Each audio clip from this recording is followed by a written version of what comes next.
bicycle home. Lockstitch's crew hold a common thread, a misfit bunch where memories tread. They're guardians, so strong and true, protecting the crew as they journey through. Wonderpus, their hearts entwined, sailing through memories left behind, stitching the bonds that forever tie, sailing to where the sea meets the sky.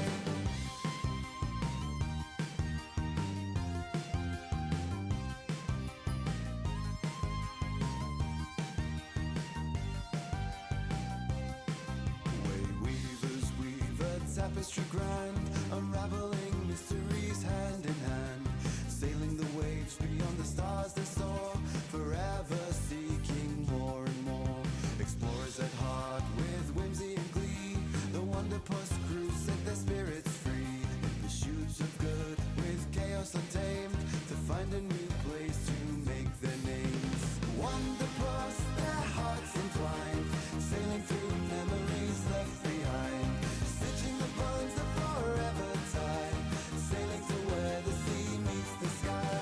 Luminaries' minds, curious and bright, they explore the unknown and seek the light. With every text and book unfurled, more is understood of this new world. Wonderpus, their hearts entwined, sailing through memories left behind, stitching the bonds that forever tie, sailing to where the sea meets the sky.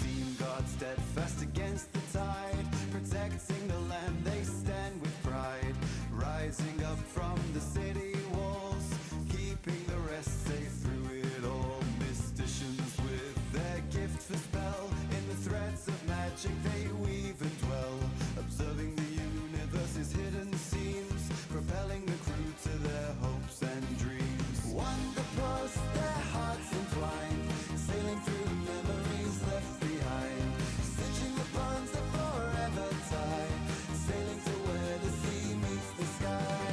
Wonderpus, their hearts entwined, sailing through memories left behind, stitching the bonds that forever tie, sailing to where the sea meets the sky.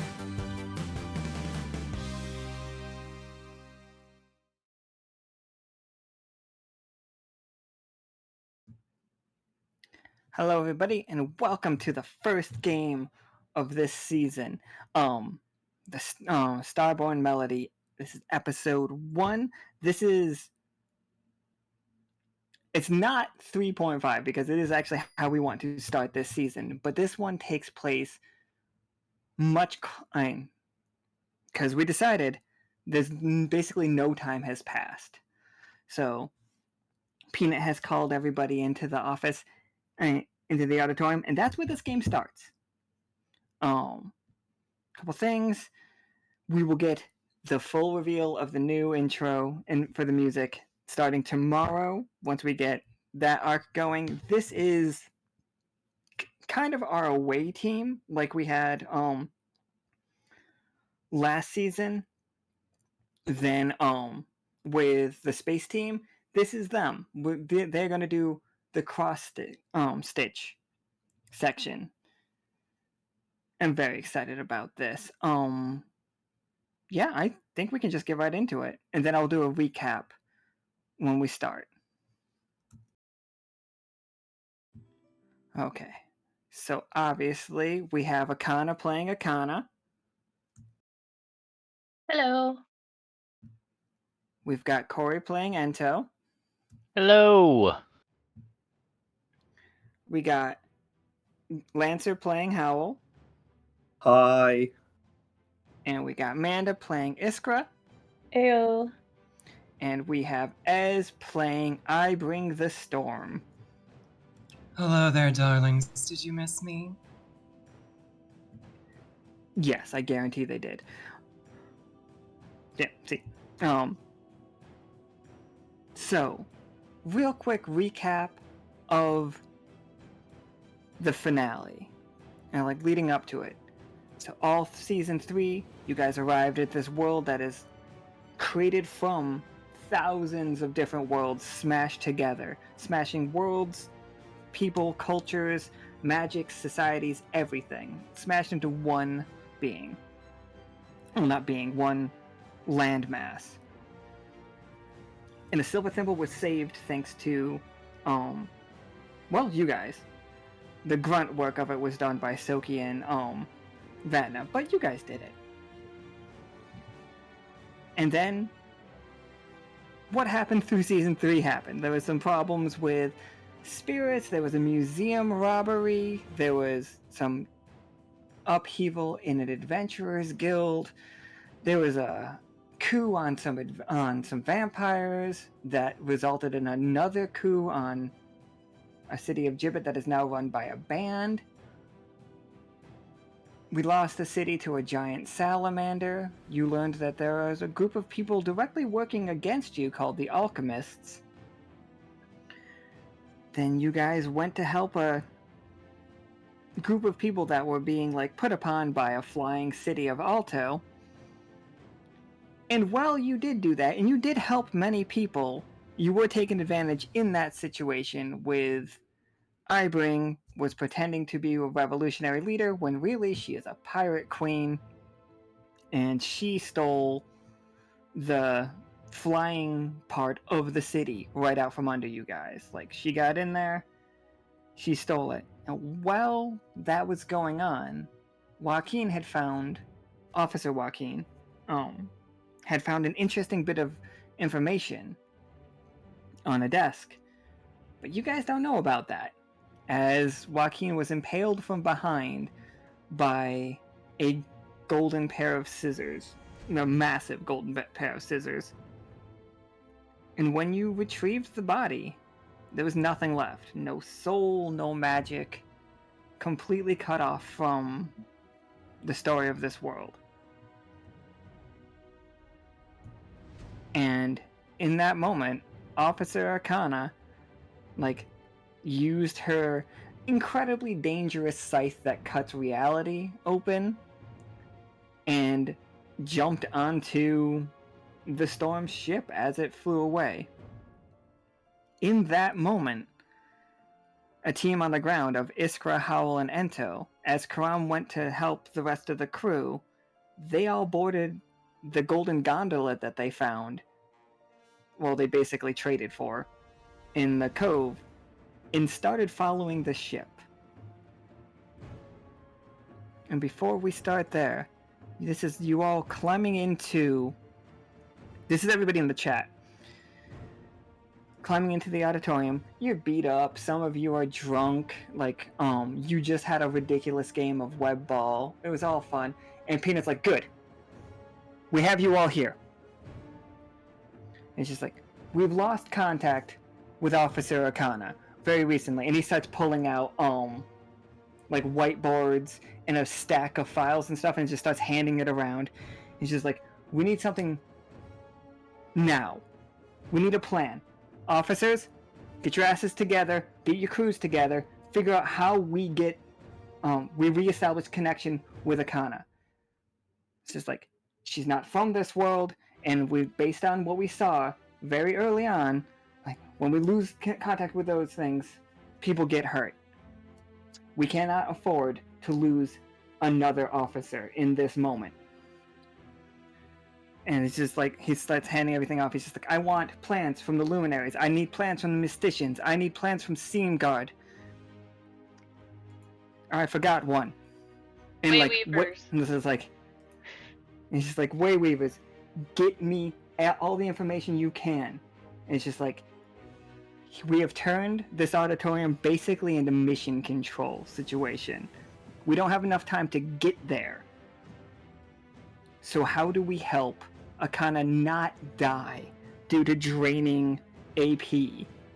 Because they are starting to cross into the Celestial Sea.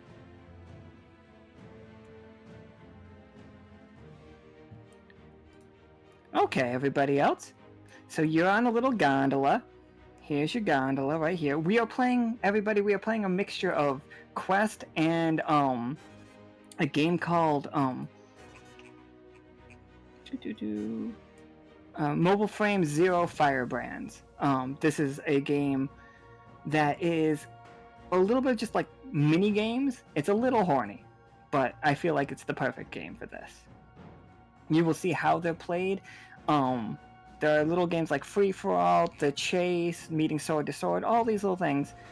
And we're gonna RP until somebody says that this should be X minigame. And I would like to start with Akhana. Like, this is before the rest of you get onto the ship. Akhana, you've made your way onto the storm ship. I don't think that she knows that that her or her crew know that you are here as of yet. Or do we? I was gonna say that's a good start. Let's say they don't. All right. Where are you heading?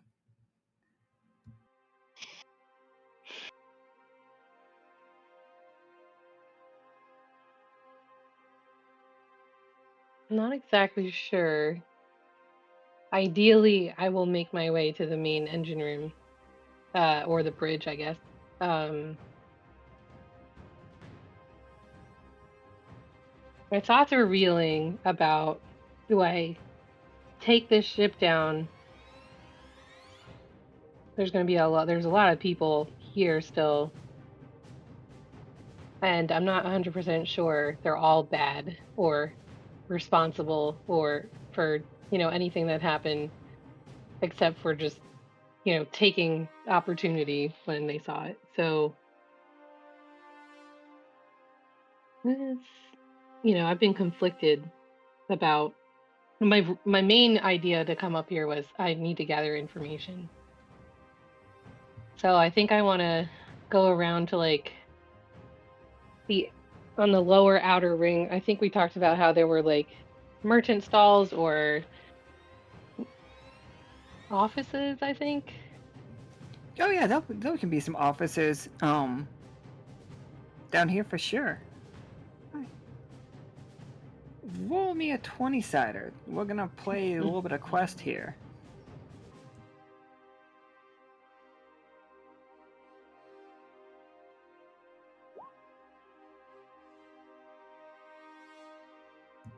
Alright, so a tough choice. I think you see an office that has like laid out maps and stuff that does not match the decor. You know what I mean? Like, this is a leather tube scuffed and like salted and stuff, and you see a cloak laying over the back of a chair. So you see you see this office, but there is also definitely somebody in there. Like, your tough choice is, do you want to like try to sneak around the person, as there is somebody napping in the chair. Yeah, I think I can make my way around them. So I'm wearing the shadow cloak, which only makes my shadow visible just barely and makes no sound. So I should be okay. Teal is very tired.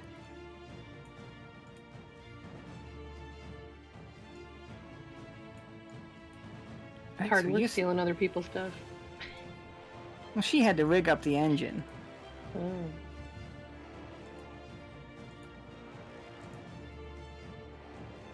Alright, so we're in here. You can look out the out of the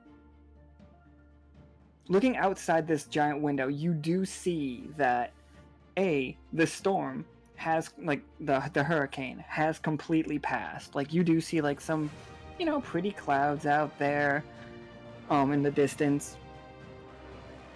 But you do see the water beneath you is getting darker. Like, almost like it's the night sky below you.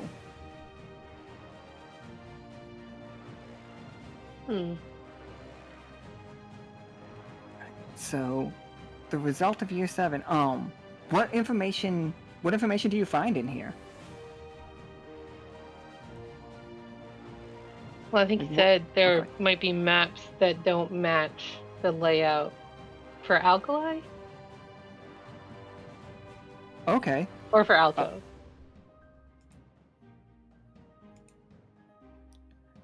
All right. Ibring, do you have a do you have a map of the Celestial Sea? You know, I have a map of this. I think we have a rough chart, yeah. It is not as precise as we would like it to be, but it is roughly mapped out. Excellent. Okay. Akhana, here's your tough choice. You can, like, sketch down this map from a distance to the point where you can copy it and you're not caught, but you don't get the little information. Or you can snatch this map and we start the chase minigame. I kind of want to play mini game, but okay. Above the table question, with the whole is the mini game just 2 players? Yep, the minigame is just 2 players, and it's like Okay. you keep Teal will be chasing you. Okay. Yeah, let's do it. I need that whole map. Alright. So I'm about to show everybody the Celestial Sea map, like right now. Map. When you see it, Ibring, I need you to like think about which of these cities the Storm as a crew has marked for like their next big hit. Like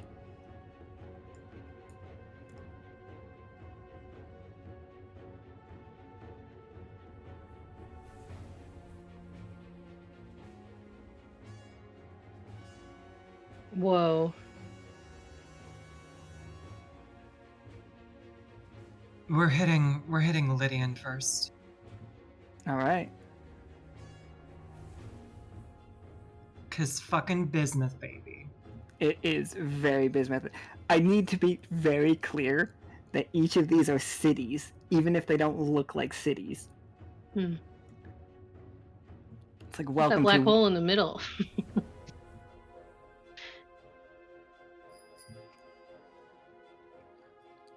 Alright. So before we start the chase scene, Howl, Ento, and Iskra, you are all on this golden gondola, like fucking just moving through. How are you guys keeping up with this giant city that's floating above you? Like, are you just rowing really fast? We know that it's powered off from spirits. Like, we know we can feed wind spirits to the gondola and like get it going fast. What are we doing? How are we keeping up? I'm gonna use the necklace that I got from Pim's grave. And use Wind's Cloak. It envelops us in a gust of wind and swiftly and silently gives us a stealth bonus to boost us faster. Absolutely. Ento and Howl, what's the plan? Like while Iskra is like feeding the gondola all of the power she can, what's the plan to get on top? Like how do we get up there? Like I don't think it's flying super high right now because we did lower it significantly before it detached. But like what's the plan?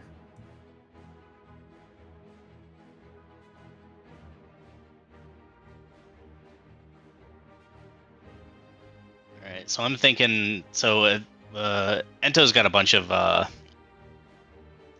stuff that he had prepared when he grabbed a bunch of stuff out of one of his old stashes. Oh yeah, definitely. And one of those things being rope and a like a grappling hook, basically that meant for boarding other ships from when he was a pirate. And Ento's plan is to just yeet that thing as far as he can and hope to catch a flying Leviathan behemoth ship thing. I might be able to make your life a little bit easier. I think I'm watching you like mess with the grappling hook. I could create a portal and just Nice. yeet us onto the thing. Ento just kind of looks down at his grappling hook and his rope and just kind of grumbles and puts it back away. I pat Ento on the shoulder. I'm like, it's a really cool idea. We'll use it for sure. I bet we will. You could grappling hook through the portal. You Oh, could do Ooh. that. That'd be fucking sweet. It's not the same. So But it is the looks plan cool. to like open a portal in front of the boat and just go through and then come out up there, or is the plan to like create two little portals and throw the grappling hook through and have it be attached? Like, do we want to keep the boat out of sight, or once we get up there, does it kind of not matter? Because that thing's fucking huge. That is well, the thing will be huge, but I do think landing a boat on it will cause some kind of alarm. Mm-hmm. Could we use that grappling hook to kind of like dock it to the side and then portal us up, so we don't lose the gondola, but we can still get onto the ship without arousing too much suspicion?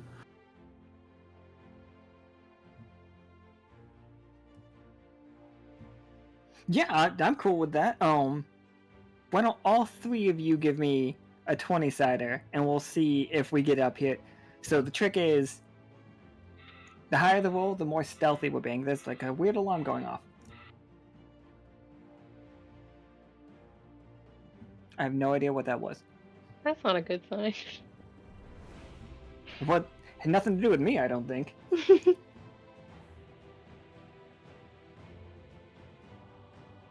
All right. So can I get a 20? Okay, we got 17 from Iskra. That's good. 17 from Come on, don't ruin Ento. it. Oh wait, no. Did we rolled 3 17s? Howl, Iskra, and Where's this? Yeah. Oh, there it is. Holy heck! it's Well, 3 there we go. 17s Y'all, in that's a row. wild. That is crazy. I smell shenanigans. This is rigged. Too bad. Finally, roll 20 twice working in my favor. It's not for We're me. just really for good at him. teamwork. That's a really weird That's number to just get so 3 of. Odd.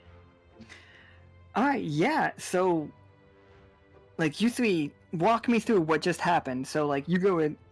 It wasn't perfect, but it was pretty close to perfect. It's like, you guys are being stealthy. You got up there with no problem. And like, we're sneaking in. You guys can tell me, like, are you guys close to any specific entrance, or can you guys hear voices, or what's going on? Did we land on like one of the wings so it wouldn't be super suspicious? Like we're not in front of any windows, right?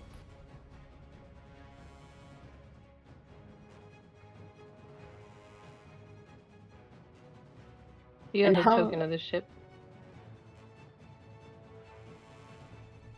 Yeah, I say we aimed for maybe a wing sounds good, away from windows, maybe close to like a door that we could get into. Yeah, absolutely. Okay.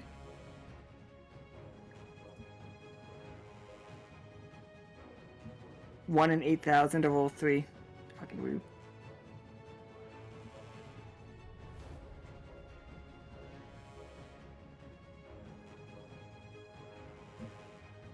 So, yeah, you guys get like just plain and simple, just up there, like on there, as we approach the we are crossing into the Celestial Sea. At this point, when we get right here where we begin the chase, this is when it completely cuts out on the Wander Crew, not Wander Crew, the Lockstitch. You guys have completely lost all contact with Akhana. You no longer have any location, like, and you don't have any more signal. It's like, as far as you guys are concerned, her communicator is offline.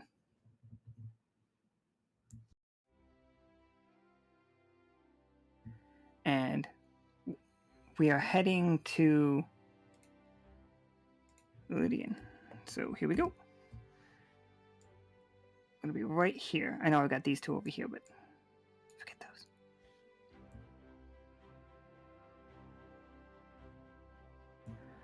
Alright, Akhana, and we just do hard fucking smash cut back to Teal is firing at you with her ridiculous gauntlet, by the way. I think is what's happening right here, Akhana. Okay. Teal has a massive, one of her arms is just this giant weapon with a gemstone in the back of it. Right now the gemstone is a large ruby, and she keeps firing lasers at you out of it as you run through the halls of this place. And Teal is not really saying much of anything except for like, stop, but almost like monotone. She's just like, stop, and then fires a laser, wait, and then fires another laser. Let me get the chase pulled up here.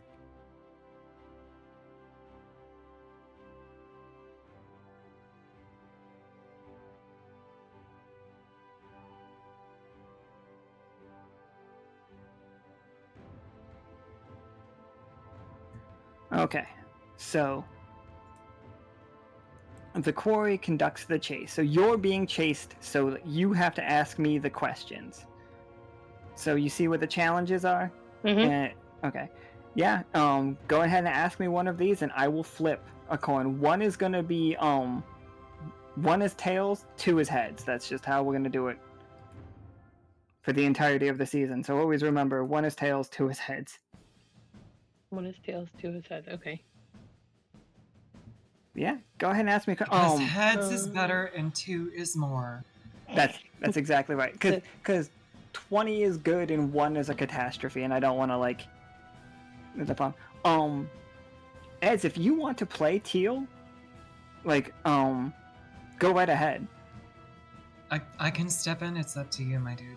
Yeah, I'm absolutely fine with you playing Teal. Like I'm fine with you playing all of your crew if you want to. Yeah, I can do that.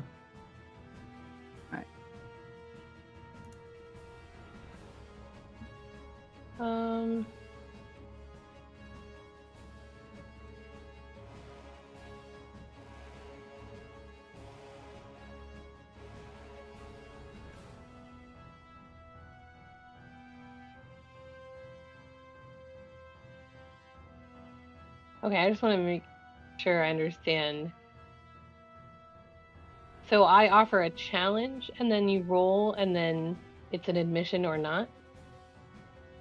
Or do I ask like in scenario questions and if they fail the roll it's a challenge and if they succeed in the roll it's an admission? Or do I have that wrong? Oh, after a total of 4 challenges and admissions. Okay. I think I got it. Some of these don't apply. I may have to like change them up because like absolutely. we don't have money.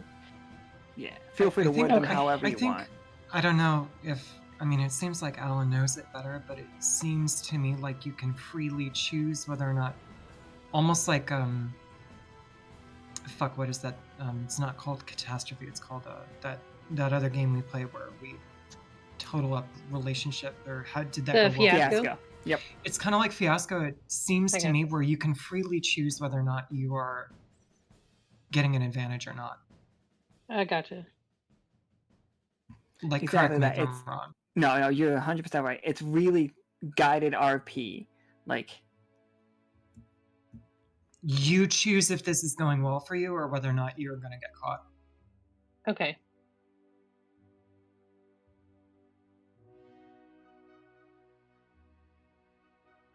the challenges all sound like the lead runner. Yep, and that's you. You are definitely running. You are chasing it. Right, but I'm Go ahead. chased. I'm following, right? No, you're being chased. I'm being chased.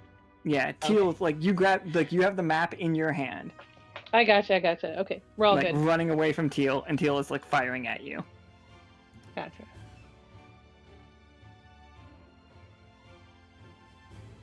All right, so it looks like we're in this hallway and it's suspended. So I'm racing along this high tunnel.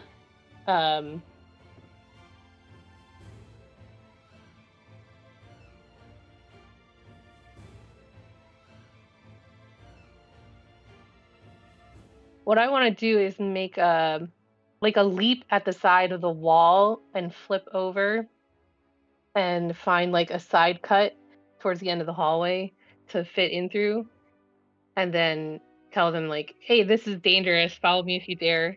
On tails, you have to slow to pick up your way carefully along, and I gain a coin. All right, so you ducking into like a tight like alcove, I guess, because I'm still trying to get away from the laser too. Sure, absolutely. All right, yeah, Teal gets to flip.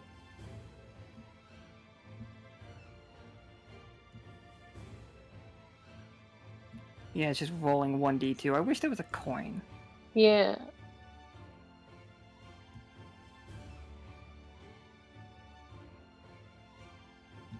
Two is a success.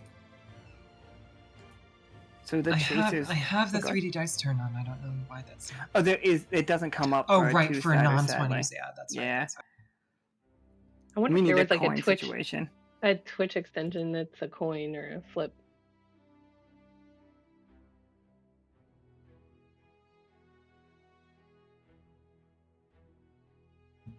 All right. So, yeah, so Teal effortlessly navigates the narrow walkway and just continues her commands. Stop. Relent. Return. You don't seem really thrilled about chasing me, but I'm going to make it exciting. I'm going to bust open one of these like gold canisters, like slash into it with my dagger and make like a muddy, sludgy goo on the ground, and I'm going to actually race through it and like scatter some and then taunt them. Hey, follow me if you want. It doesn't sound like you really want to, but this stuff smells and you're gonna need to ignore the stench and the filth ruining your clothes. Take that. Eat muck. Mistaken.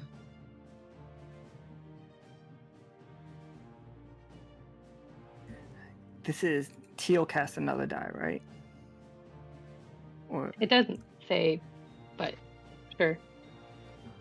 oh yeah, if it's not, it doesn't say. Oh, I'm sorry. Then ignore the throw. It's a choice on my part. Oh yeah, it's a choice to get stinky and get gross. So, but Teal is fine getting. What is it? I'm gonna go with Teal doesn't really care about that. I was thinking it was like a mix of like oil and grease and other like lubricant gross stuff. Okay. Right. So Teal's all lubed up. This is off to a good start.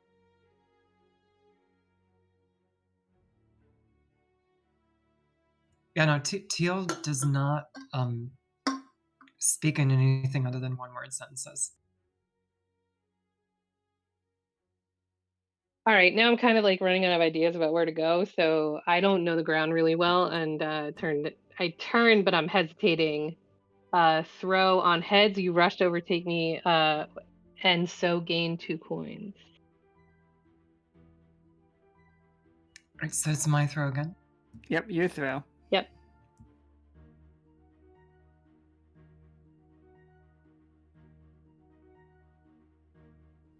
fail. You did fail. You're just too nimble. You're too nimble. That's 3 words. I think I'm growing on you. I didn't say that in character. Hold on, what? Nimble. It's just a kind of fucking backflipping over these lasers and stuff. Like doing the long lean to like a crescent moon yoga pose. Let's see. Impressed. Fantastic. Futile. During one of the flips, I shoot finger guns. Be like, you could be cool too if you weren't chasing me with your laser gun. I reach clear ground and leap away. Follow me if you can, but throw. On tails, you stand gasping, and I gain a coin. I think this is the 4th one. This is for all the coconuts, isn't it? This is for all the coconuts. Oh no. Open a fit.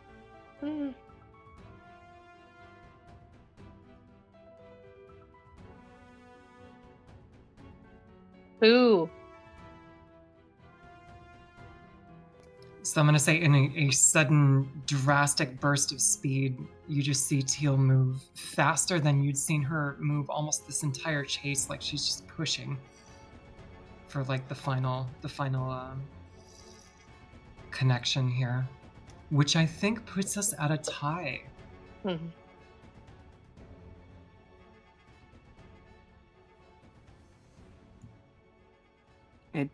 It definitely does. It's 1-1, so. So can But we it talk about doesn't it? necessarily mean you get caught. I think you determine the outcome here at the on the first page of the game. Yeah, ending the chase. Go ahead and pick whichever one you would like.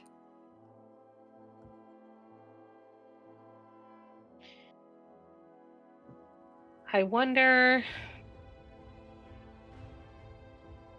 Okay, I kind of want to level with them. Like, hey, I bet you want this map back, but I really need information from it. Is it possible if I could sketch it really quick and then give this back to you and we can just call it even, or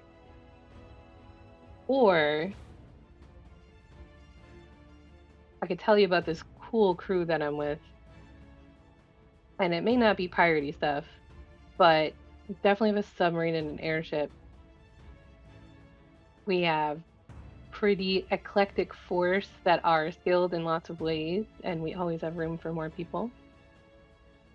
The lodging's great. We're land bound, but we're not immobile. Lots of benefits to being part of the crew that I'm on.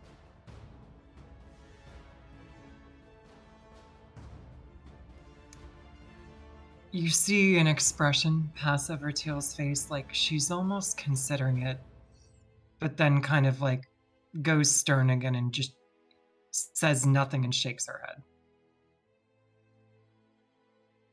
And outstretches her hand as if to be like, hand it over.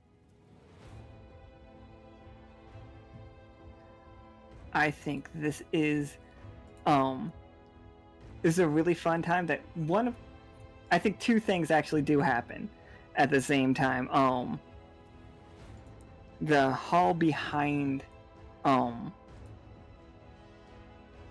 hallway behind you, you hear a bunch of noise as the storm's crew arrives. But also, the door right behind you opens up Akhana, and your crew is right behind, and Cross-Stitch is right behind you. So Ento, Howl, and Iskra walk in to this moment that you're having. So See, look, they're incredible. punctual. So incredible. They're punctual and they're very skilled. So, you could. You do notice Teal raise a single eyebrow. That is the only reaction that happens here. You could come with us, and you're not gonna have a pirate queen telling you what to do. I'll tell you that for sure. I don't know if Ibring is actually here, but I think the rest of everybody else like does the show up thing.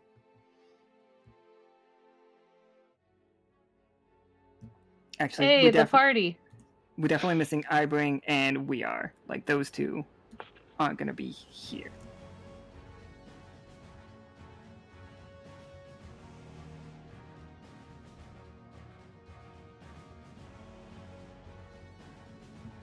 All right. I would like to start the Would game. Alara What? be here, or is Oh, Alara's still like... is still in sorry, bone meal? Yeah, bone meal. She's still taking care of Dry Knock, my bad. She's not here.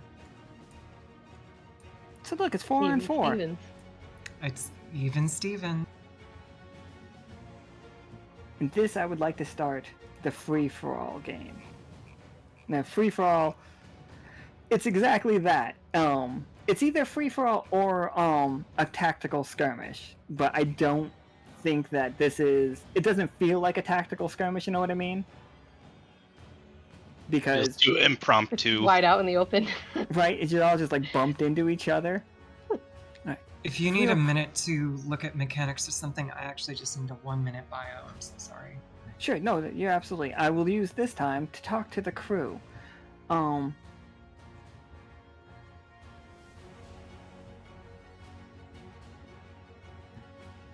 Vatna, I don't like to say that you're going too far with your role-playing right now. You do not have... We haven't done that yet. You cannot talk... Like, you can see spirits. You can you can see how emotions influence them. But we are only at the ground floor of it. Like, that's why the Negotiating with Spirits book was like... I was like, show everybody this. That is the next... That is 2 steps above where we are as a crew right now. We can't talk to them yet. Except for the ones that have the ability to speak.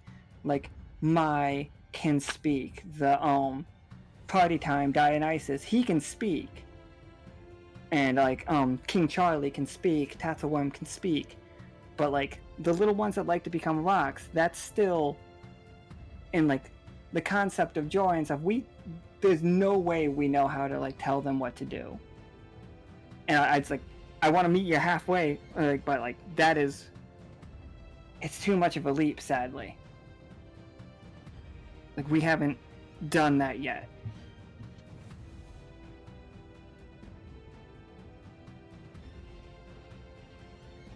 But, I have seen, like, multiple other things, about pushing out the airwaves and stuff, and that could work, like, but make sure we're gonna roll 4 times for this. So we're gonna roll for Mysticians, we're gonna roll for Luminaries, we're gonna roll for Wayweavers, and we're gonna roll for Seam Guard. So what is that department's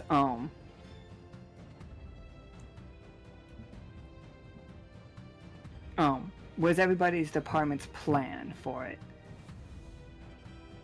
And while we're talking about that, are all of you good to play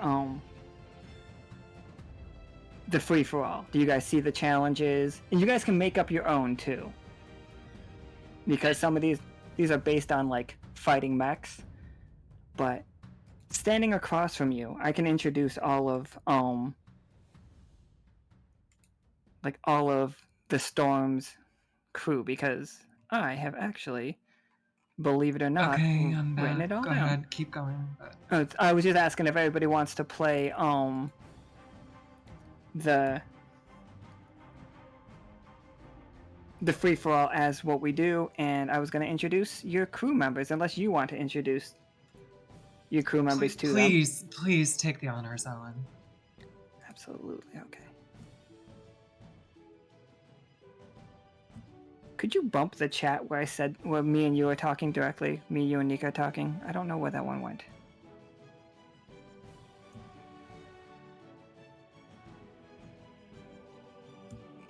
Excellent. Thank you guys so much.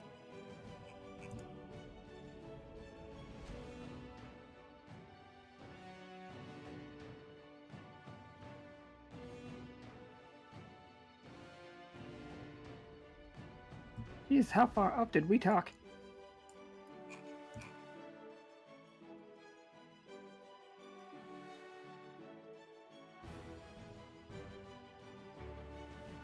Okay, alright, excellent. We are getting there. Alright, so let me introduce your characters. This is over here, from left to right, we're gonna go. This is Parrish. Like, Parrish is the wheelman for the Storm's crew. Like, you see him, like getting closer to Teal, almost in a protective way. He reaches in and pulls out what looks like a flintlock, but it definitely... It has no fuse-like thing. There's no gunpowder situation in his gun. Like, he has it out and a dagger. He doesn't look particularly eager for a fight, but, you know, he will. To the right of Teal, we have met him before. This is Clear. This dude is jacked. You see him pull out 2 knives, and Ento, you immediately catch, like, this man knows what he's doing with martial weapons vibe from him. Like, I explain him as, if this was One Piece, he's Zoro. Like, that is his level of... Like, what he does is gets lost and beats the shit out of people. This is Teal. Teal's, the inventor, the smart one, air quotes, of the group. She has her weapon back. You see her currently flicking out the red ruby out of the hand piece, and she puts in a large piece of what looks like broken obsidian, what looks like cracked obsidian into it. And last but not least is Alexis. Alexis is the no-nonsense negotiator of the crew. She has a sword that is the size of Monster Hunter great swords out. It looks like a lightning bolt. And she's very strong as well. But, like, they are standing toe-to-toe with you, so now, like, that is who they are. Parrish, though, is really chatty and, like, very excited for the fight, you know what I mean?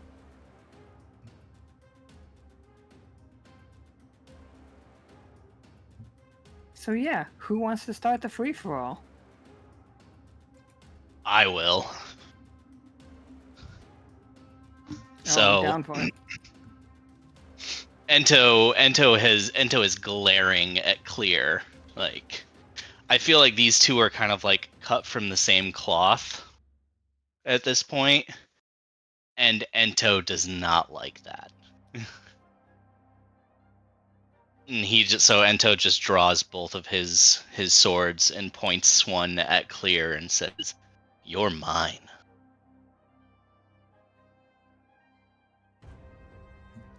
All right. I saw you staring at me. I thought there was something on my face or something.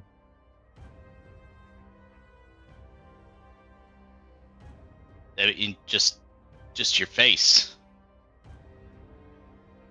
It's your face, and I don't like it. You fucking tell him. Hey guys, thanks for joining me. I thought this was a solo mission, but happy to have your help.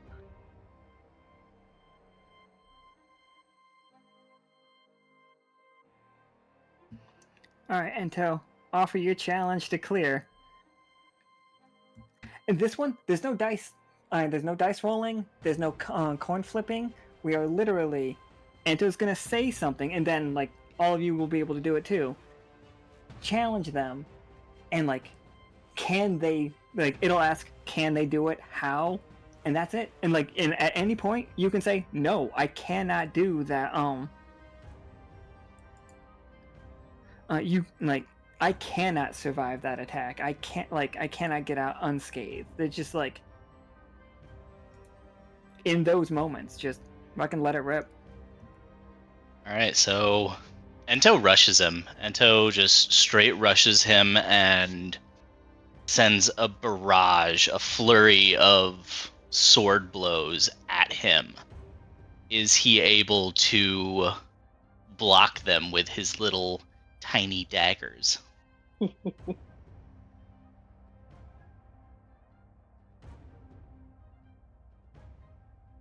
That's such an excellent question.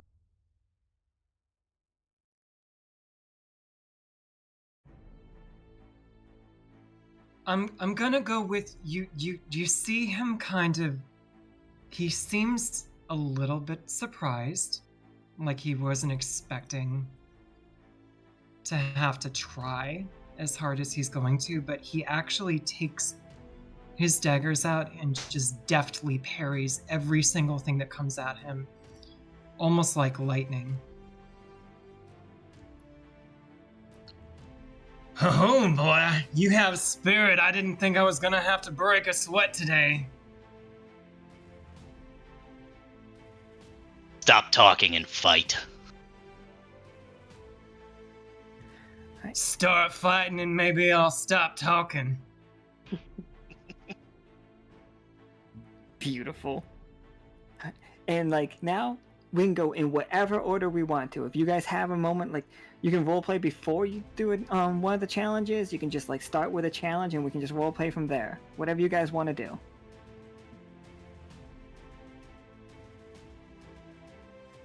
All right, I'm going to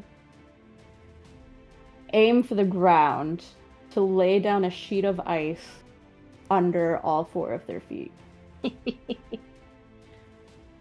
Oh, that's gonna work perfectly.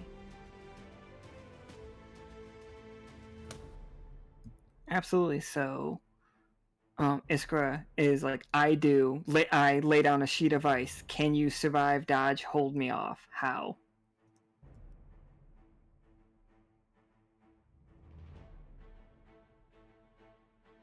I'm gonna go with all 4 of them are not really prepared for such a broad sweep magic-ish attack. And all of a sudden, you've got them kind of on the back step.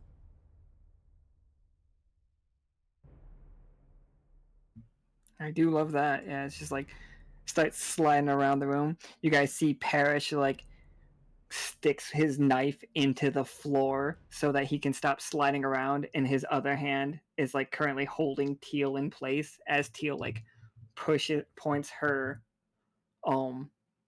gauntlet at everybody. And if you guys remember what the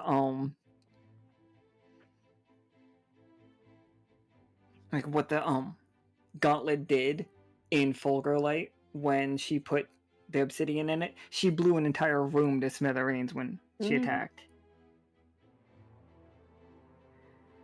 All right, I'm gonna jump in. Iskra, great thinking, and shoot her finger gun. Then I'm gonna slide tackle towards Teal and use my sneak attack motion to try to chip with my dagger at the cracked obsidian to try to get it out of the gauntlet.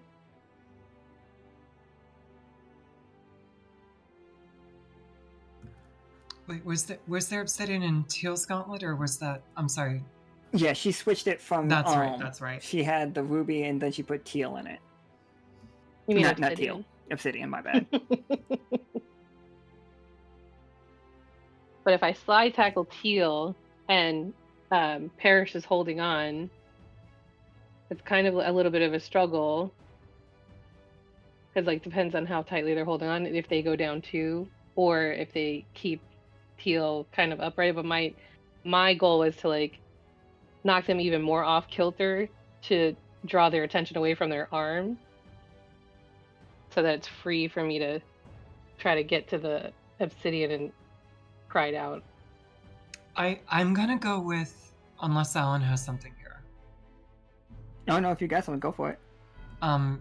Parrish is going to successfully ground and defend,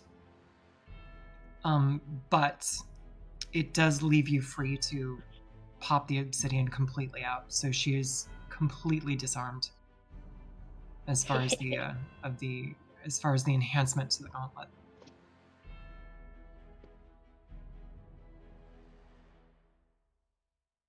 Nice. So like Teal is currently disarmed. Akhana, are you standing over Teal, like locking her down?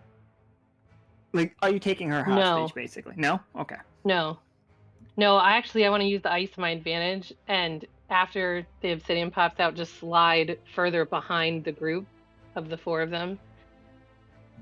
Ah, that's set so up. awesome.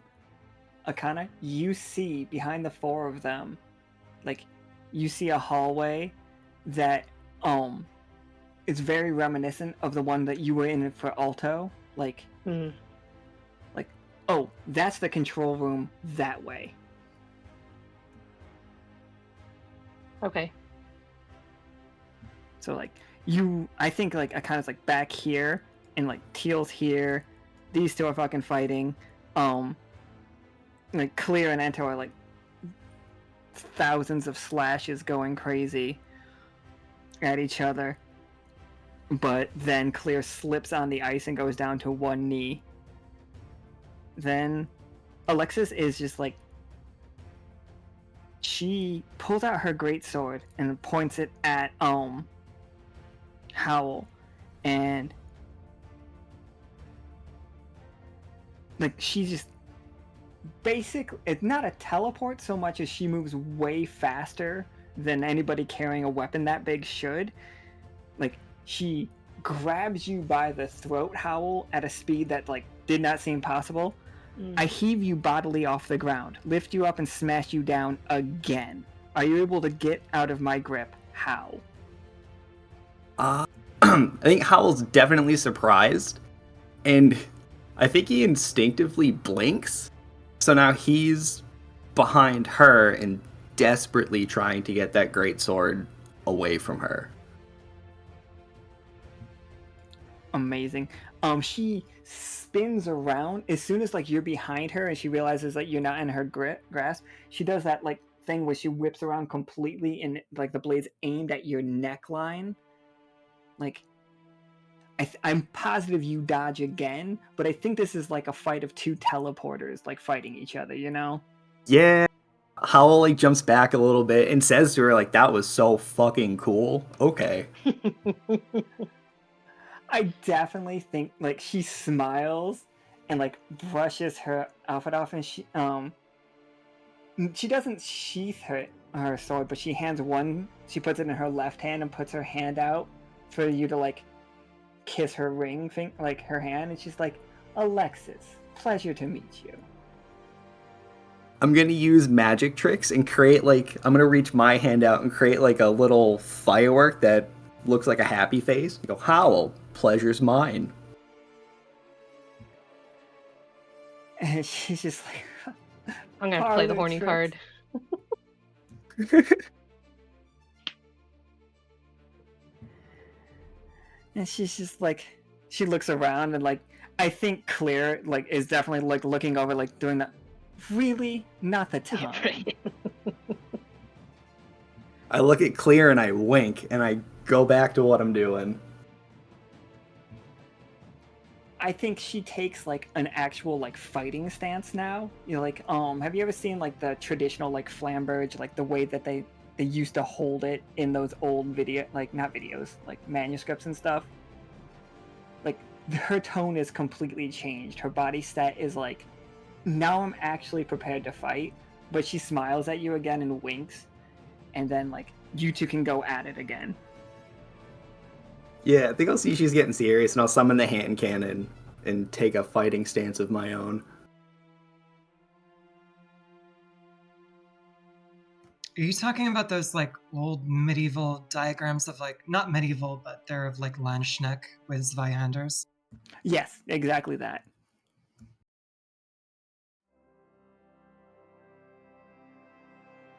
Fancy. Because I am that kind of dork, so shut up. Love it. So, okay. So is everybody still standing on the ice? It's a I think great the question. only one How that's- wide is it? I think Yeah, you Because tell me. I almost feel like Ento at this point has like slid Clear almost off of it to where suddenly he's going to have his footing back in a second. I'm okay Well, if I'm sure. on it or past it. Okay, So so either way is good. it's cross stitch off the ice. Mm, how's the? Oh wait, how's by you? Yeah, I think cross stitch plus clear is off. Okay. Okay. I would hazard potentially Alan discretion. It seems like Parrish and Parrish and Teal are definitely still on the ice. probably still on the ice, and it seems like potentially others are off. Yeah, I think Ento. If Ento's not on the ice, then Clear is not on the ice. Mhm. But I don't think Alexis is on the ice. Alexis and Howl are clear from the ice, but Teal and Parrish are definitely on that ice. Okay. Okay, I think I'll just deal with them then, because I don't think, unless there's a way to communicate to Ento and Howl to get the others back on the ice without them realizing what's about to happen.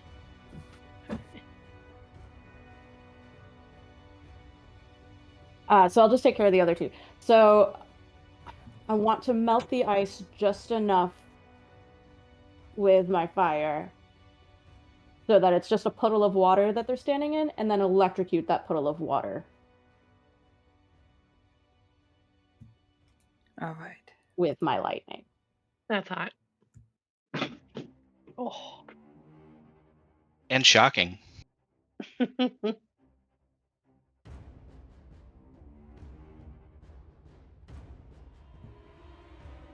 Okay, So so that- that's the challenge. 1 second. This plane is real close. And if it doesn't kill me, I'll talk to him in a second. It's that damn traffic going into Boeing Field. I swear to God, they ran it right over Queen Anne. All right. So the plane is only vaguely there. All right. So yeah. The water. Teal and Parrish both see Iskra doing this real fast. Do they have the wherewithal to stop it? And how? Or do they want to issue a challenge to Iskra?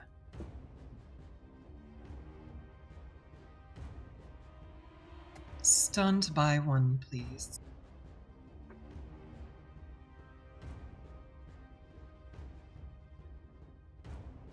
Sorry, what was that?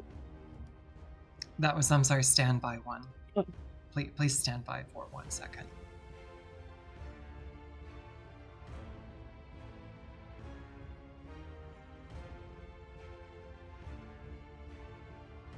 So, unfortunately, it seems like Parrish is not quite sure what to do, and it looks like he's about to get trapped up into it. However, as you're, I don't want to say charging, but like releasing your, executing your plan here, Teal has seen what's going on here, and the challenge that is issued to you is across from you. Oh no, wait, she doesn't have a gem anymore. This whole thing just doesn't work anymore. Hold on.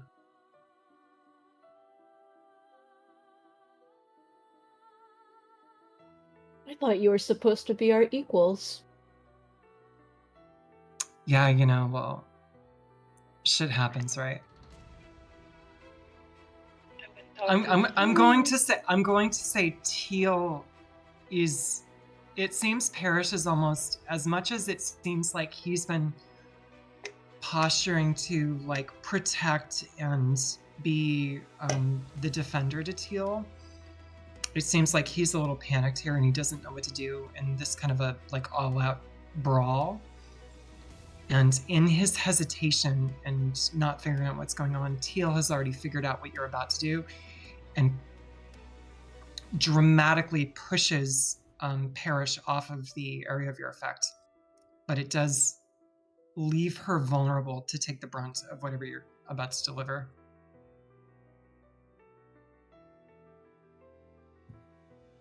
All right, Iskra, you see it. You see Teal standing in the mud puddle. Not mud puddle, like the melted water. As Parrish is now like rolling off of it. Do you follow through with the lightning? Yes. All right. You just see Teal get lit up. Oof. Just like the huge metal gauntlet is like extra conductive. It's just arcing everywhere. All right. Iskra, to take her down, like this is a challenge from a different game, but I'm gonna like roll it into it. You can take her out of commission, but to do it, you're gonna have to push it just a little too far. Do you retain yourself, like, or do you just do you stop short, or do you go too far? Like, you're not gonna kill her. You're not killing her. Don't worry about that. But Okay. you might be taking her arm off. It's just an arm. Let it ride. I'll go too far. All right. You guys see the golden lightning lance up Teal's like gauntlet, as like she holds her hand back to try to like stop it from hitting her, but it doesn't, obviously, like as it like rips through her and like is making her gauntlet turn. Like you see golden inlay appear in it, the way that her lightning turns things to gold, and then just like explodes in smoke, and we see just Teal laying down on the ground. And we can, before we end it real fast, you like Ento, the explosion catches your distracts you for a moment. Like you were not expecting a fucking gauntlet to explode behind you. But Clear has given Clear does not care about his crew when he's fighting. He falls out of he jumps into the air and falls like a hunting bird on you. Do you survive his attack and how? Like he is coming at you hard. So wait, sorry. Explain how he's attacking me again. I think because he was down on one knee from slipping on the ice, and you were in the barge. The second that you stop, he just explodes upwards, does the anime thing where he flips in the sky, puts his legs on the ceiling, and dives down at you. Jumps again. He jumps from the ceiling down at you. Okay. Daggers out. Just both of his daggers straight out. Yeah, I think so. All right, I'm gonna say one of those daggers pierces my shoulder, but the other I am quick enough to deflect with one of my swords, and we're going to hit the ground. Like my back slams into the ground fairly hard. Takes the wind out of him a little bit, but he's still able to have enough wherewithal to use that momentum to roll backwards and kick Clear straight off of him.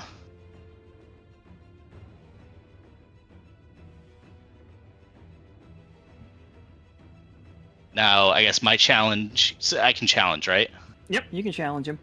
So my challenge is, did he manage to maintain a grip on the knife that's stuck in my shoulder? And how did he recover from being thrown off of me? I think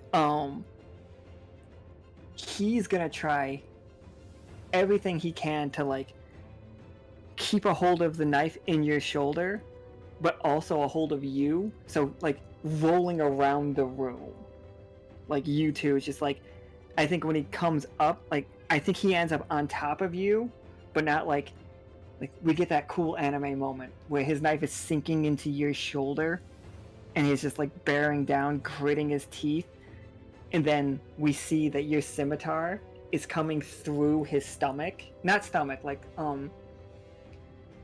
one of those cool parts of your body where when you get stabbed you don't actually die from it.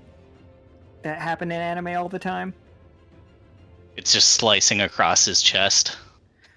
I wanted to impale him. I want you both to have I want you both to be impaled by each other.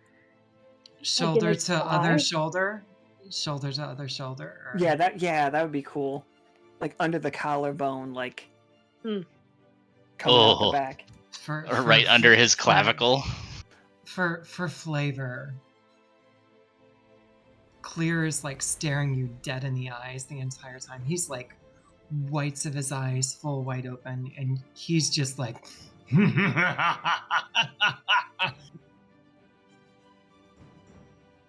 he seems delighted by this outcome. I do love the like mouthful of blood laugh kind of thing. Ugh. You know the scene I'm talking about. So, and like, Akhana, you see all of this happening behind you. What are you doing here? Like, you see Parrish has been like rolled to the, Parrish is going after I think Parrish is going after Iskra. I was gonna Iskra, say like yeah. goes to like protect Teal, but no, that's not him. Like, what do you like, Ez, do we think that Parrish would like attack, or do we think Parrish would try to like aid? I'm gonna go with attack. All right. So, Akhana, you see Parrish is going in for an attack on Iskra right now, just dashing in for it. You can just make your way towards Ibring if you want to. You can go down this corridor, or you can or yeah, whichever you'd like to do. It's 3-on-3 in here because Teal is out of the picture for now. Yeah. I mean, Iskra and Howl are pretty much intact, and they seem to have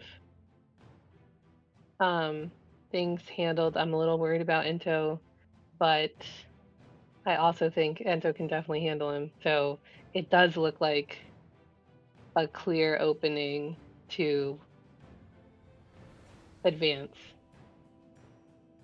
All right. Akhana ducks out of the room. I'm gonna make eye contact with Iskra though, as in like, you got this. And then point down the hallway. Like, I gotta go. Yeah. Oh, question: do I still have the map? Oh yeah, definitely. You have not lost I'm gonna that blink. map. I'm gonna blink pack it so it's not like with. Oh, I don't know if I can do that here. Yeah, you don't. It's not that you don't have. There's no gonna just- magic going on. Okay, because I just want to like make it so it can't be taken off of me. Yeah, for sure. I've Okay, got no sweet. problems with that. Yeah, so map in the blink pack, and then I'm gonna race down the hallway. Iskra, what did you say? No, I was just gonna mouth the word "go" without saying it out loud. Okay. Awesome. Same page. All right.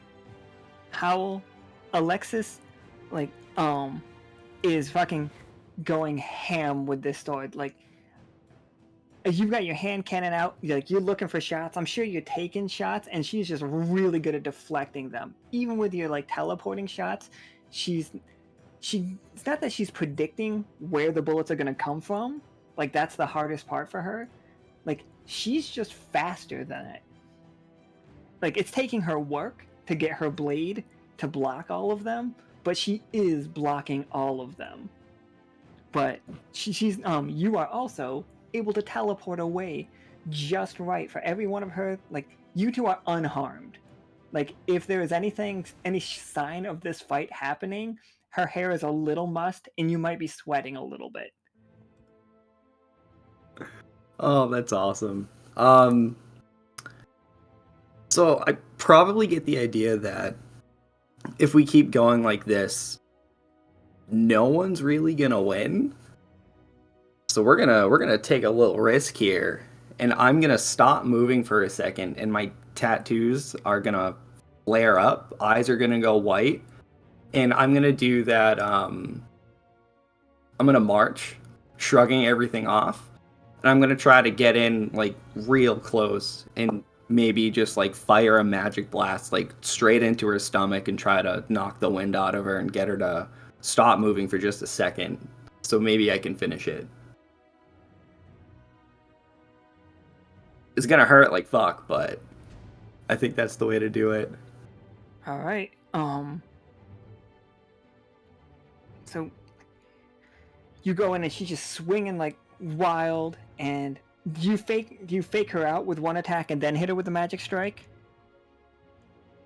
Yeah, I think so. I'm trying to figure out by like I'm gonna stop moving. Tattoos are gonna flare, and I want to do that cool anime thing where I like catch the sword and it like excellent. Ooh, cuts sick. into my hand and like the blood's coming down my arm. So we're not moving at all, and it leaves the opening to just fire the magic blast. Oh, sick. Yeah. How do we think that works out? I don't think it works out good for either of us.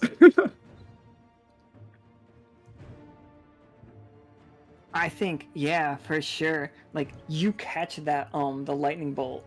And, yeah, the sword is called the lightning bolt. So, when you catch it, I think this whole room, like, just goes white out. Like, a flashbang happens in here.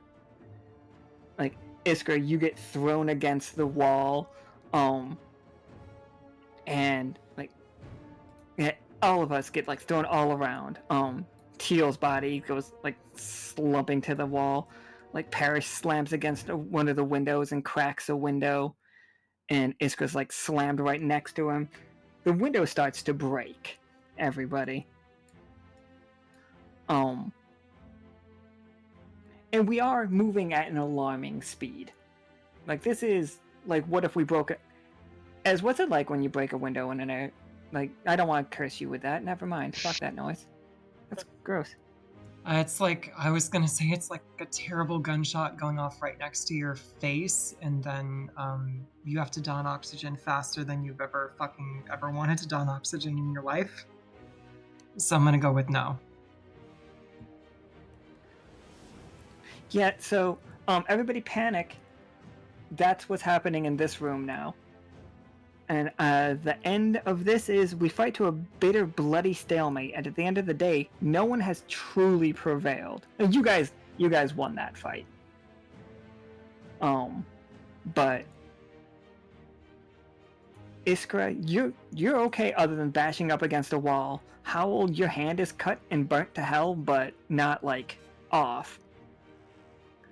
I think Alexis has exactly the same wound, but the other way around. Like her sword overcharged and blew her, like didn't blow up, but burnt her own hand, and now her right hand is bleeding the same way your right hand is.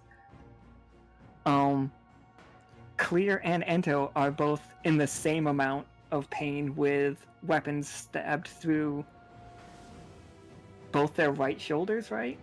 Mm-hmm. But you are now being pulled towards this window that is cracked and currently trying to suck you out of it. What altitude are we at? This is the crazy part.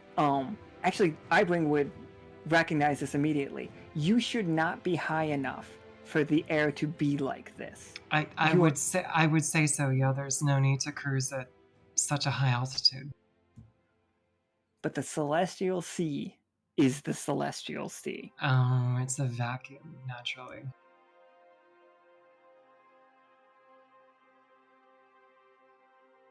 It's like you guys are probably...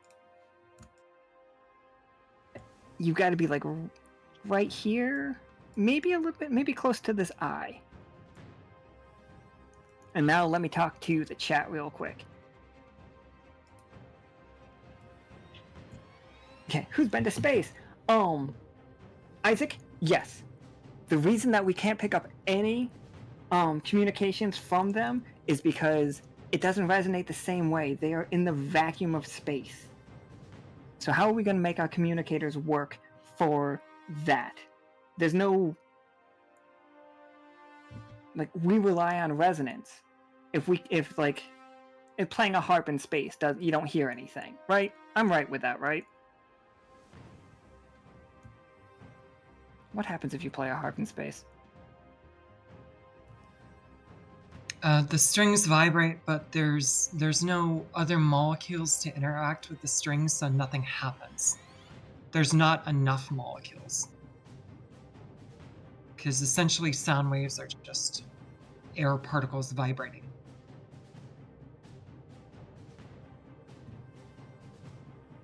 So yeah, when you are above open water, like the storm and like Ibring, the crew are prepared for this. The Lockstitch crew are not prepared for this. You can't breathe out there. Well, some of you might be able to.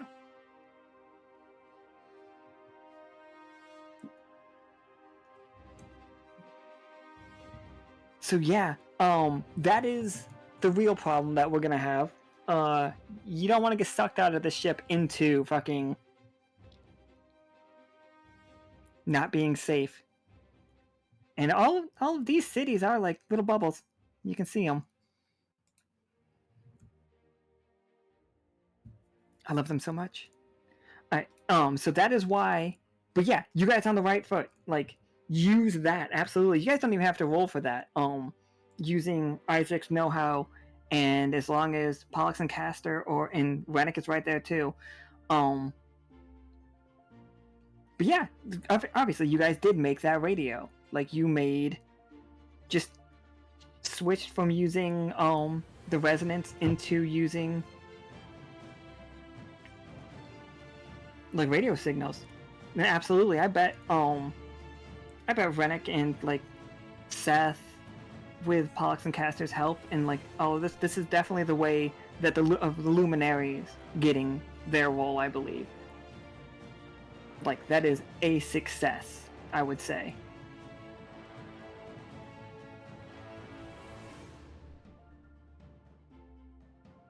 Oh, exactly that. Yeah, exactly that, Patagon.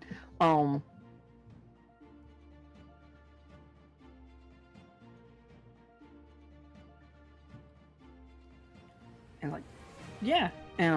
If you guys in fiction, like, if that's the way we're gonna do it, we can explain all the science of it later. But that sounds like a good plan to me. And that will. And then the next step was to try to feed Akhana AP through the communicator with Kay and Charity, right? That's what I was reading.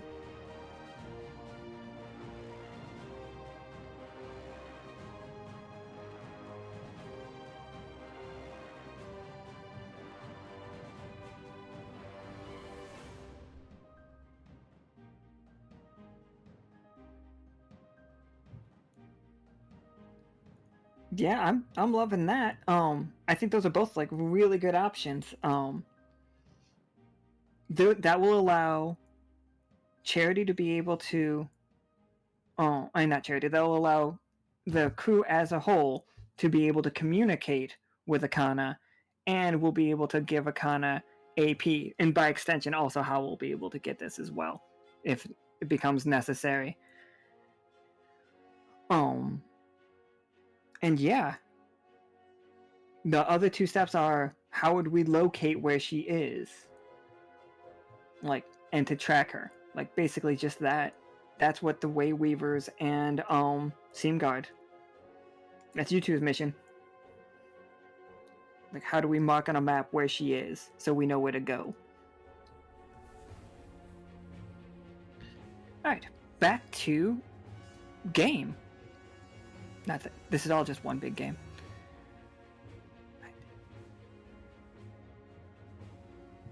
I lost one of my maps, everybody. Start panicking.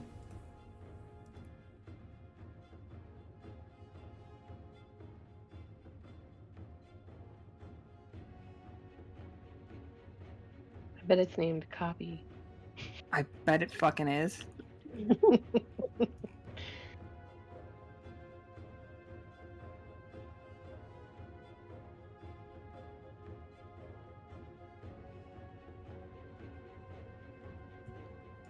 It wasn't named Copy, I'm sorry. It was map underscore fucking just 23, but that's a lie. Alright. So, well, you guys are feeling the vacuum. You know what I mean? Like I'm sure that some of you know way more than I do. As like the crack is happening, and then Ibring is standing in, like, at the controls of this fancy ship, as everybody else is. Is it, just a fun question for me, Ibring, is this ship difficult to fly, or does it mostly do it all on its own, or is it very, like, laborious, you know? Like, you've got to do everything. It is a ship where it doesn't take too much control from you. I should say there are creature comforts to piloting this craft, but it is something when you get your hands on it, you feel connected to the machine. And you do require a certain amount of knowledge and aptitude to be able to harness its power. But it doesn't take your full attention as much as it takes the deft muscle memory and motor skills of someone who has piloted crafts for a number of years. Does that answer the question? Yeah, absolutely. I made 2 cockpits for it. We have this one, which is the bigger one that's kind of like everybody sits in here almost like Enterprise style, you know? Sure. Or I have this one, which has a really cute couch in it. I'm not sure how I feel. Number 2 is definitely a better cockpit. Excellent. Okay. You guys aren't both sitting in the chairs, though. Akhana just happens to... Don't worry, Akhana's sitting on the couch. Legs crossed. Just loud. Oh, legs crossed. That's very closed off. I mean, are you hiding something? Absolutely. Always. Okay, so, Akhana, we are getting further into the Celestial Sea, and, like, you've been running on adrenaline this whole time. Yeah. And now you're starting to, like, you feel it. Like, you feel you are too far away from, like, the towers. And, like, during the, like, Howl, after everything flashbangs, you, like, start catching your breath, and, like, you just use too much energy in it, and you just can't seem to catch your breath again. Like, no matter what you do, you don't feel whole. And also, there's a crack in the window, and everything's getting sucked out of it. Not everything really, but... So, you 3 have to fix the window. Teal is unconscious, but Parrish, Clear, and Alexis are there, and they will help because they want to survive too. But yeah, this is either fighting sword, meeting sword to sword if you 2 want it to be a fight, or it could be just a discussion. Up to you guys.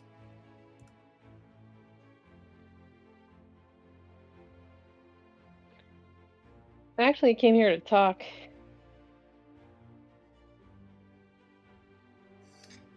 I think we could Alright. start. We could start with the discussion and see where it goes. I sheathe my daggers. Ibrim had her hand on the hilt of one of her 2 short swords that are both on her left side, and she kind of just relaxes it and lets it fall free.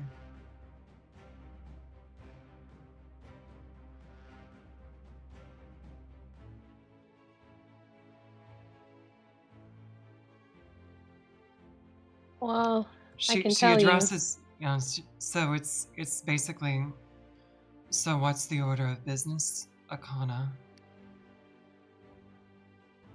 I can tell you this. Sentiment on the ground isn't great. Kind of feel like you used us to obviously get what you want instead of maybe doing the honorable thing of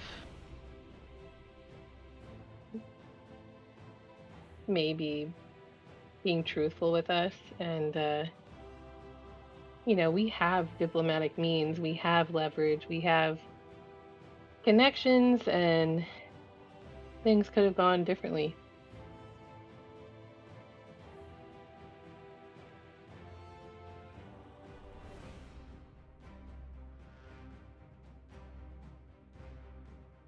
I suppose things could have gone a lot of different ways. That's for sure. A lot of different ways that didn't involve me so cleanly getting what I desired. So I think I'm pretty satisfied with my outcome. I think it's high time y'all got over it. Well, they're definitely not going to do that anytime soon. I'm sure if other members of the crew had you here alone, they may not be talking and just taking action. Your actions directly led to a massive loss for us personally. Not to mention just grifting off our kindness.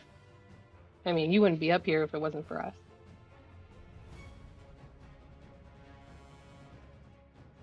You facilitated and accelerated the plan that was at hand. Don't be so haughty to think that this was the only way in which I got what I wanted. I mean, Also, what took so long? loss. What are you talking about? This was never yours in the first place. Like I said before, get over it. Not talking about material things. We lost a dear member of the crew, and it was because of the actions you took. See, Akhana, I'm really delighted by this conversation, but you're starting to offend me. And at this point, I'm wondering whether or not words are really going to do anything justice.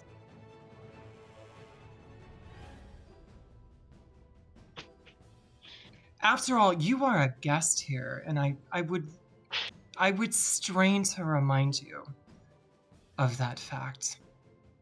You guest sneak on the ship? Like, really? That's how you run things here?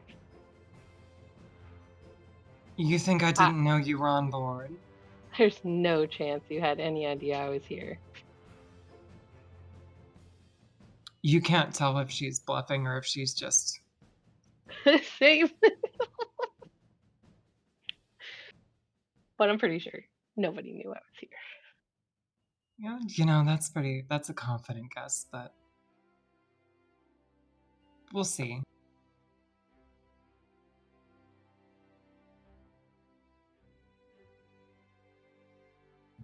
Like you Parrish comes over the communicator. It's just like, boss, they broke the ship. As like you the air starts changing through here too. It's just like, oh no. It's just like cuts. You having trouble? You having trouble managing this? Not to worry, my darling. I'm on it right now. So she goes over to one of the auxiliary panels and starts flipping a few switches, and in the other room, a shutter, a big airlock shutter, begins to close over the window.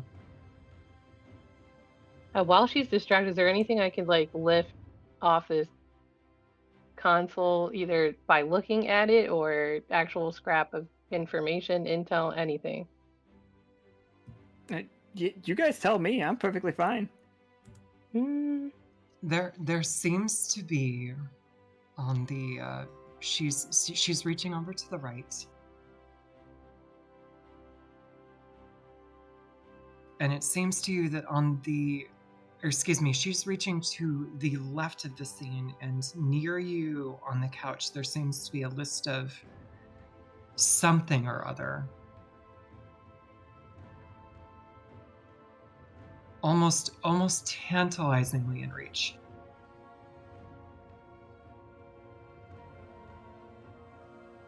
I think I'm just going to commit it to memory. Okay.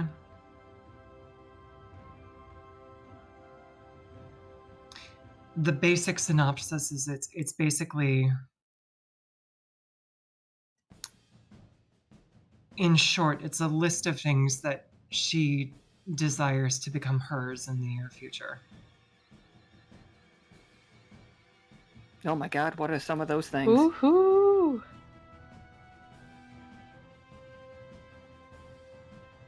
So some of those things is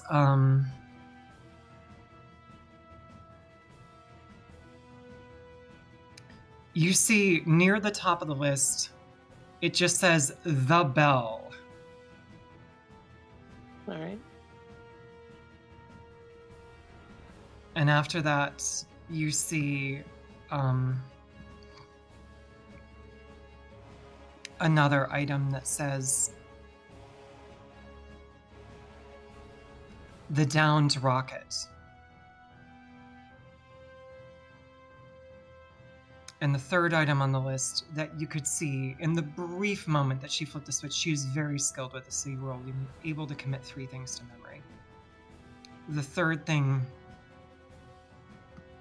is, and it's very outlandish, so it kind of sticks in your mind. It kind of causes you to pause. That's why you couldn't memorize the whole thing so quickly. It was almost nonsensical. The third thing says, the egg. Yes, the whole damn egg. That makes a lot of sense. Cool. Noted. So, real quick, how are you guys doing? Like, you're all, like, in this room, the metal, like, the seals have fallen across the window so that, like, you're no longer being sucked out of it. You guys are all pretty short of breath. But, otherwise, okay, Howl's a little worse for wear. Which is weird because he's, like, the one that took, like, no damage. Well, his hand got hurt. He got stabbed. But he exerted so much. He was just so tiring. Teal is being, like, taken care of by Parrish, and Claire, they're both, like, wrapping up wounds, and they are not, like, instigating a fight with you guys right now. I think there's, like, a truce called in this room. Yeah, like, they're standing down. Like, Alexa's just standing over Howl as he's, like, breathing heavily. She's like, come, it wasn't that much. After she, like, bandaged me. You could have told me your sword exploded. You punched me in the breadbasket. Yeah, I guess I did do that. Alright, so how many of us are actually like hurt and or bleeding and such? You and Claire are both hurt bad. Teal is hurt the most bad, but it's definitely cauterized. Iskra's fine. Maybe a bump on her head from hitting the wall. Parrish about the same level, and Howl and Alexis are bandaged up, but like their hands are pretty fine. Like, you wouldn't want them doing anything that requires their hands being dexterous. Okay, so Yeah. I am going to cast. I'm going to use heal on essentially all of us.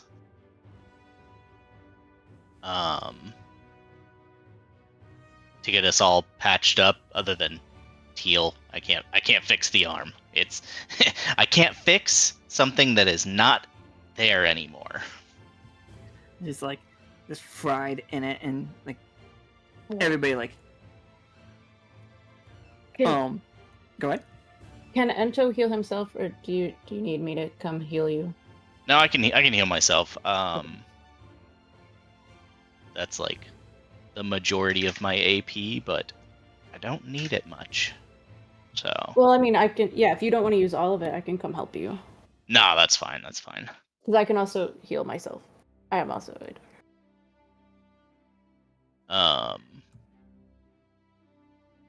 So no, everybody's all good to go.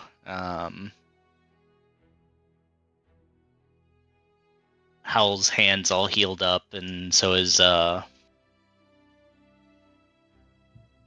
forgot her name. Alexis. Alexis. Her hand's all healed up. Her bread basket doesn't hurt so much. She's just fixing her hair currently. Her hair in my head is like very similar to, you know, when people felt things with like that's how she fixes her hair. She just felts her hair back up.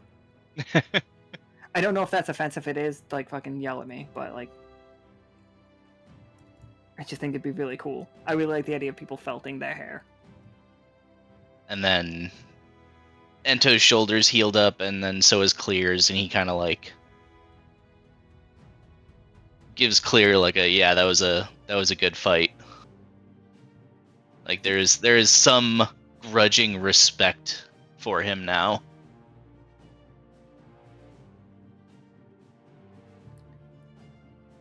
And Clear nods. He's just like, "Is that your boss that went in there? Like where Akhana went?" Not a boss, but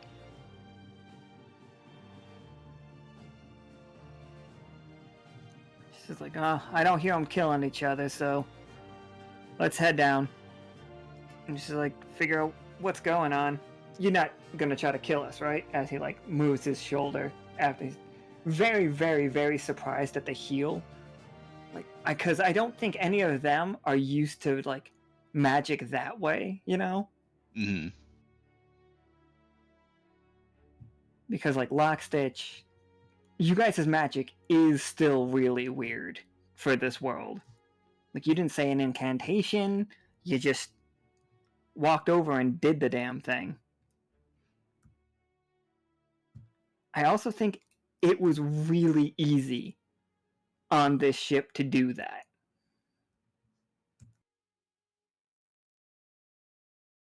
Like, it felt like your AP was eager to like get out of you into like becoming to being used for heal.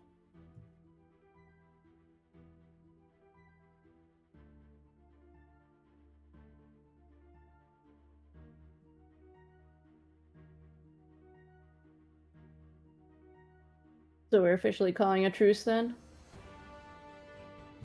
Like, that's what like Clear is calling a truce, and Clear is not second in command because that's We Are, but we haven't seen We Are. I know he's here. Oh, he's around. Dude just has headphones on, listening to music in the fucking engine room. Oblivious to everything. All right. We can, if we don't want to do meeting sword to sword, because that's not the direction it seemed like it wanted, like the game went. Do we want to do an animated disagreement, or we could have a conversation over food? If everybody just wants to talk to each other, I'm good with either one of these things. I think we have set up for an animated disagreement. All right, absolutely. Animated disagreement is quite good. So, for animated disagreement, everyone plays, decide on your chosen partner. So it's going to be Akhana versus Ibring. And it's like, what do you know about each other? What have you noticed? Like, you can say those whenever. Then, like, you each make a point, and then the players vote on which side that won that point of an argument. It's like, it is a debate, but you don't get the rebuttal, which seems rude, I know. But if you try to rebuttal, you lose that part of the argument. If you let, like, your anger get the best of you, and you say some shit you probably shouldn't, then you lose that argument. It's just the way that the game is set up, not the way that I think actual arguments are.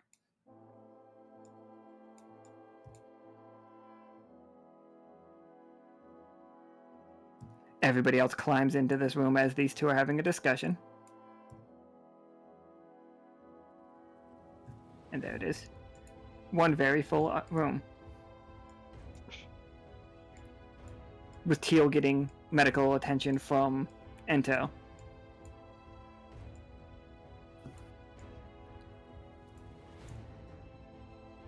Ibring, I think this is the first time you see your crew after the you would not have seen them during the fight.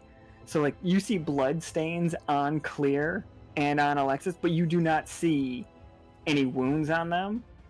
And you see Teal's right arm has been fried to shit. It's still in the gauntlet, but laying limply. And it's both gold and black from being burnt.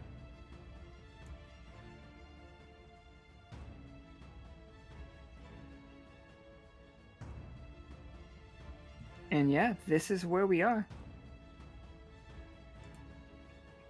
So, animated disagreement. You guys have, the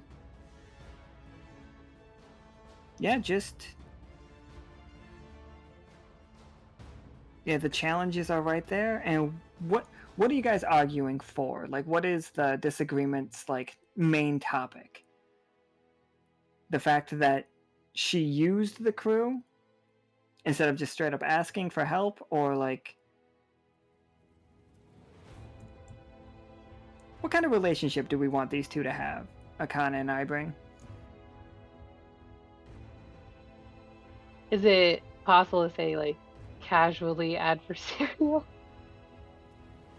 I very much support casually adversarial. That is almost exactly what I was thinking. Because I don't have animosity.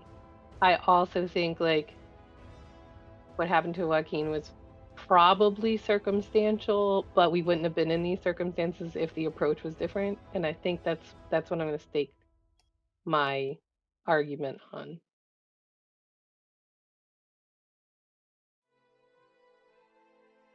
And she's a selfish bitch. Yeah, that sounds about right. And maybe I'm just trying to poke holes in her little plan to you can't keep carrying on this way. You're just gonna end up alone and broke and down in the dumps, kind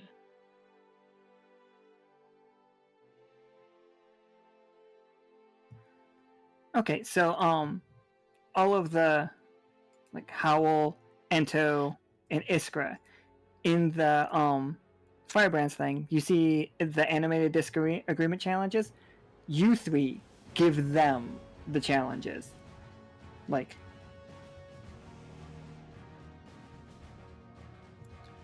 slogan one is going to be rude, though.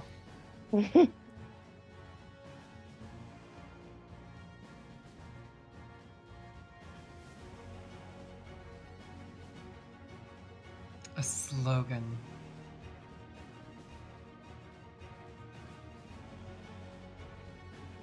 I think honestly, I think Parrish will get will start this off. And it's just look, sure, we took Alto.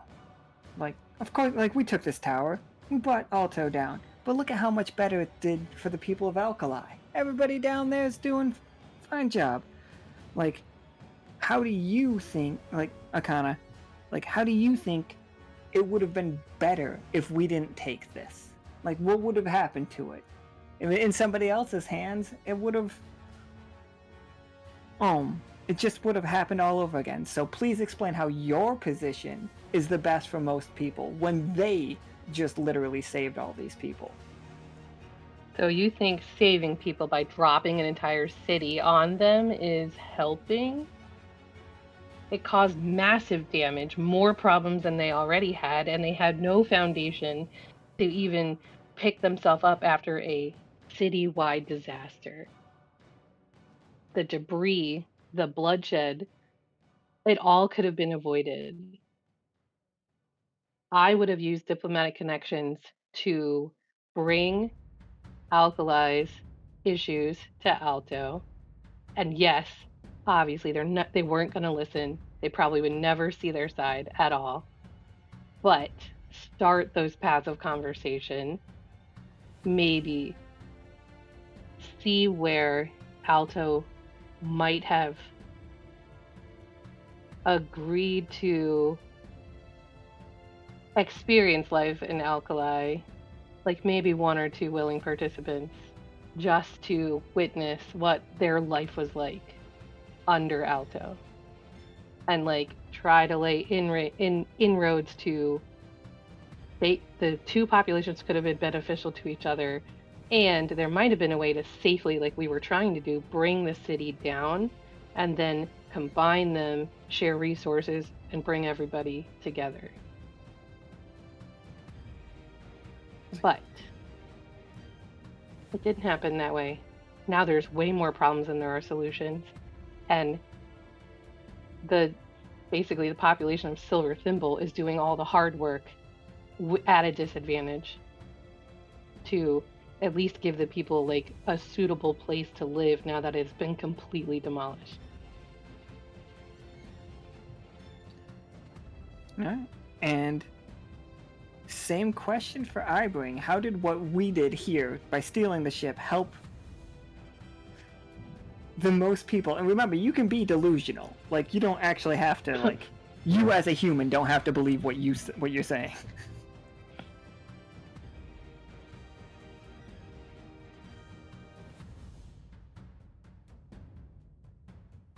The argument Parrish was making was, like, we freed all of Alkali. Of course. By bringing down Alto.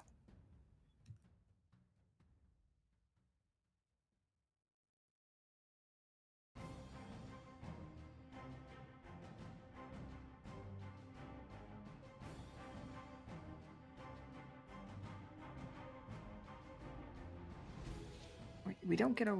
Oh yeah, you don't get to interrupt. That's what it is. Yeah, I can't interrupt, and I can't say something in... I can't contradict something that was previously stated, or I just can't interrupt. You just can't interrupt, yeah. Turns out you can. Like, you do get... Yeah. If either position holder interrupts the other and tries to get in a rebuttal when it's not their turn, cut them off and award 1 coin to their counterpart. But no, and both players do have to answer the question. And after this question, you three can ask whatever question you want. It doesn't have to be on that list. Just whatever questions you want answers to. And then, if they do answer them, we keep going.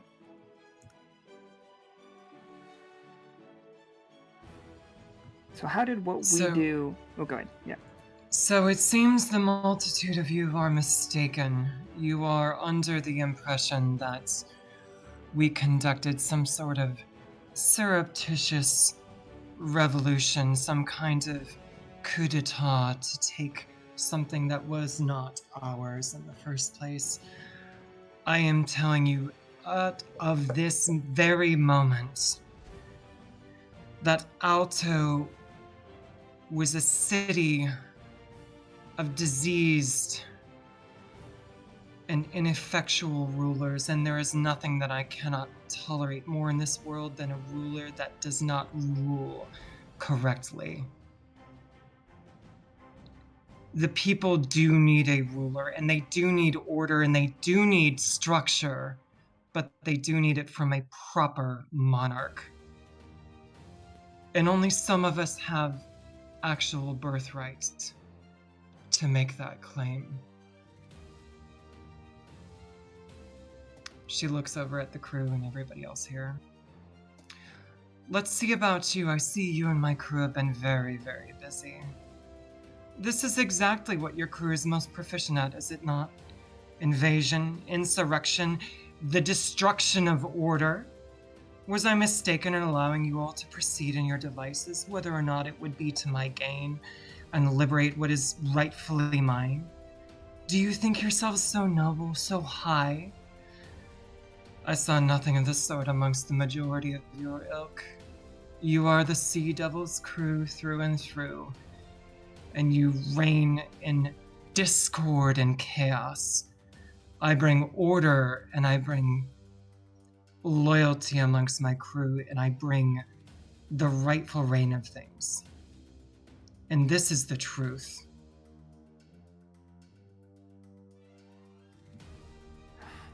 That one's a tough one. Like, normally it'd be my choice as to who wins, but I'm gonna cede mine to chat. Like, based on that question, if you guys were to hear that argument, like, which one do we think won? like Akhana or Ibring.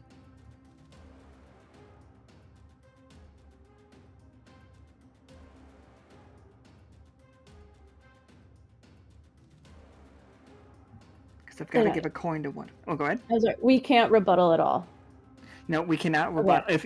If one of us rebuttals, like if I rebuttal playing as one of the Storm's crew, we lose that argument. If you guys rebuttal, you lose the argument. You can, if you really want to say something, then you can absolutely do it, but that does make you lose that round. But the trick is to goad somebody into interrupting. Yeah, I had to bite my tongue.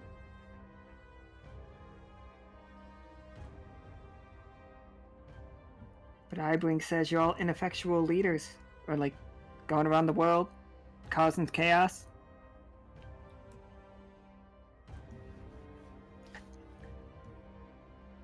I have no idea what you're talking about. Absolutely fair. Well, while Nika gets that poll up really fast, you three, Howl, Ento, and Iskra, in character, do you have any questions that you would pose to both of them? Like what? Like you pose it to one, and the other one answers to. Howl has a question for this new pirate captain. He's confused as shit because she used a lot of big words that he doesn't understand. How does dropping a city on another city bring order? Like, visually confused.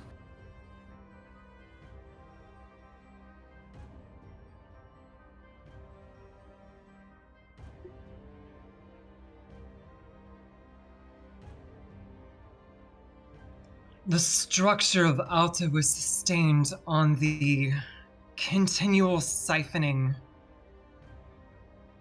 of the labor and of the will of the people in the world. And it was not a rightful relationship between ruler and the subjugated. There was no reward for loyalty. There was no reward for subservience. It was an unsustainable relationship, and therefore to crush it is to bring back the natural order of this world.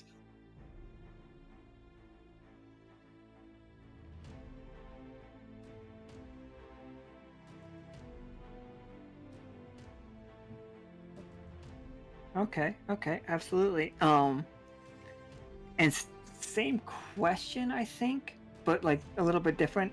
I was gonna say, could it be worded differently? Yeah. How would you like to answer that one? Kind of like, what question would you like to answer? Like, how would like doing it slowly with like, how would your way of doing it have worked out better? You know, like how would integrating them and like getting them used to like and slowly lower the whole city so everybody can play nice. How would have that been better? I'm definitely not saying that the solution or even the attempt at a solution, having two groups of very discordant people attempt to live together would go smoothly. I can pretty surely assert that the loss of life could have been mitigated quite a bit. There would have been disagreement, sure. There would have to be very strict understanding about how they treat each other and what's expected, and but like instead of a ruling class, more like a council. Everyone's heard, decisions are made fairly. People are free to leave if they don't like it, that kind of idea. But just the architectural devastation, the depletion of resources, just the upheaval, immediate upheaval, and I'm sure unexpected, and all of that trauma could have been avoided, but it was never given a shot, and it's real sad for someone who calls us out for causing chaos all over the world. Pretty sure we didn't drop a city on anyone. All right, Howl. Who won your question? The natural order and people not being the Lockstitch not playing it safe, or we should have just like waited and like done it, not as terrible, like not a dropping it on the people way. I think Howl would agree more with the nicer approach. Like, he loves a good explosion, but he doesn't think explosions lead to order. He thinks they lead more towards, chaos, bad shit happening, that kind of stuff. So I think he would agree more with Akhana on that one. All right. Based on the way this is, Akhana won this conversation because there's only 3 challenges in it. There's only 3 necessary challenges, but I still like to get that third question. Does Ento or Iskra have a specific question they want to ask?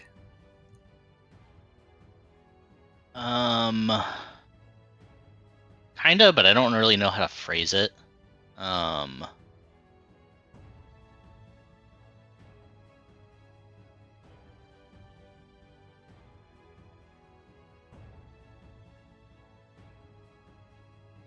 I guess Ento is curious about both of their opinions on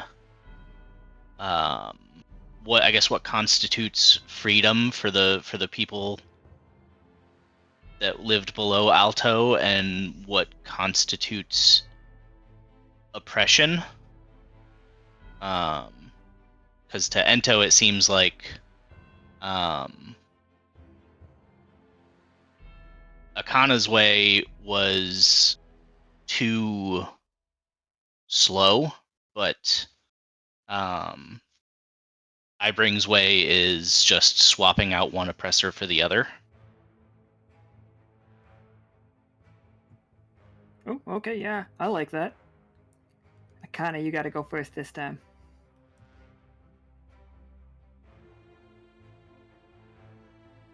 I think for anyone who truly listened to the people, got to know them, of Alkali, would have heard their plight and seen the oppression and know that that arrangement wasn't tenable.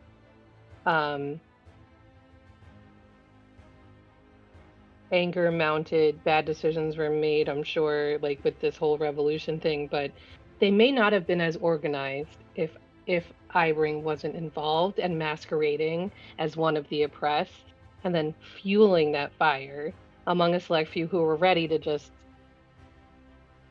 in other words, fuck it, we ball, of invading Alto with I don't know what intention even the revolutionaries had. It all could have been avoided. Ibring seems very selfish and interested in only acquiring what they claim was theirs, and we have no, I mean, to be honest, no history or proof or any claim. I mean, you could call yourself I won instead of Ibring. We don't know. And yes, that may be naive of us, but that information isn't widely shared or known. And probably, I understand working in secretive networks and relationships that I myself have created. I just know there was a better way for, I'm going to say, most of the people to lead a better life, either a little bit more down to earth, literally, but also theoretically, and lift up those who they could bear to help to make life easier, and therefore ending the oppression. Instead of continuing sowing hate and distrust among very vulnerable people, and thus taking advantage of not only them, but the people who came in to help them. And you are making a bad reputation for yourself and everyone associated with you. You're not going to get very far acting like that. I almost said that, like, the crew's, like, the Storm's crew cheered a little bit when you said that you were selfish. When you called Ibring selfish, I think everybody's like, yeah, all right. Oh, wait, no, that's not a compliment.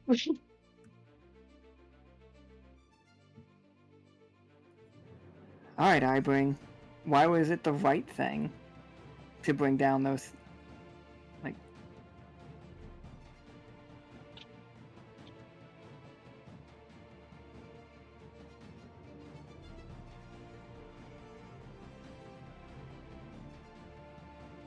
Oh, your quaint and limited perspective. You speak of the revolutionaries and their cause. It is true the revolutionaries sought to upheave their tyranny and would leave, unfortunately, nothing but a vacuum in regards to the power that the heart grants. They had no plan for the distribution of this great wealth of power, and I don't think you understand it, my dear one, but there is nothing in this world but power and those who would seek to claim and control it, and there are those who would control it in a reckless and unjust manner. It is a dutiful responsibility to be managed, and it is true and right that I had birthright to manage and control this power, and you shall see the wonderful things that I will do with it. But the revolutionaries, they are free from the yoke of oppression, and they are also free from the responsibility and the chaos that would reign from the squabbling and the fighting and the discord that would control them over such a tantalizing power that I have removed from the field. So think on that.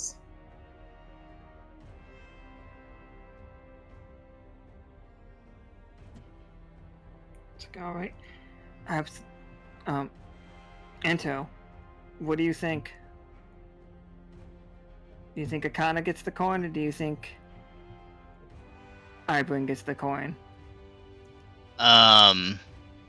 Ento's not super satisfied with either of those answers, but Ento keeps his coin. I like this coin. It's my no. I think I think that shiny. definitely goes to Akhana. Like the argument that Akhana made, I think, is definitely a little more hinged than the unhinged one we got from Ibring. Do I have any means of like seeing basically the reaction to this? Oh, from the Wander absolutely, Crew? yeah. Yeah, you can read it on their faces for sure. I'm gonna go ahead and I understand this loses me points, but it gains me character development, so that's even better. Ooh.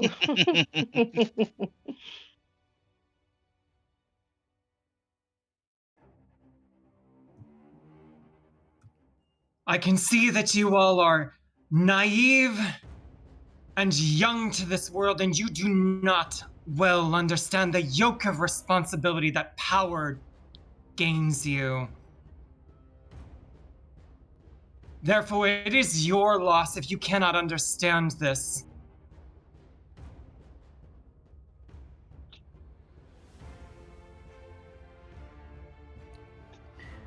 I think that is the moment, like, walks into the room with his fucking fancy ass gun, like his little, like, golden Luger, and he's just a little guy. He's a tiny little guy.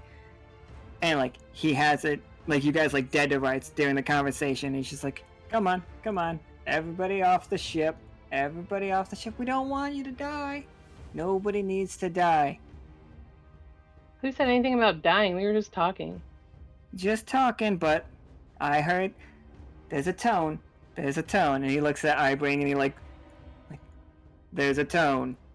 Oh, she lost a debate. That was pretty good. She lays a hand on his head, and just all of a sudden, in a dramatic tone shift, it's just like, "Oh, my dear, where have you been? The only man I can rely on. Where have you been?" Wait a minute. You got up on your high horse. How you are against chaos, that we create chaos amongst the world, and this is your right hand? He is the epitome of chaos and greed. He fuels your selfishness. And you said you can rule. What do you need him for? If you think he controls me in any small part, my love, you are sadly mistaken. I said nothing of control. I said he fueled your selfishness and fuels your chaos. We are just looks. He's like, guilty. Like, I am guilty. Yes, and we've killed people, but so have you. So have I. Like, I've been to Dyad. It's like, oh, you should have seen that town. We were gonna go there. Like, there's some. Okay, did you hear the part about the rampaging monster? Oh, my love, you don't have to talk to these little peons. It's okay. It's just like, oh my god, they just don't understand. Of course, that's what I'm trying to tell them. What's wrong with that guy? Pointing at Howl, who can't catch his breath. I think he overexerted himself earlier. Place feels different, and I don't know if I like it.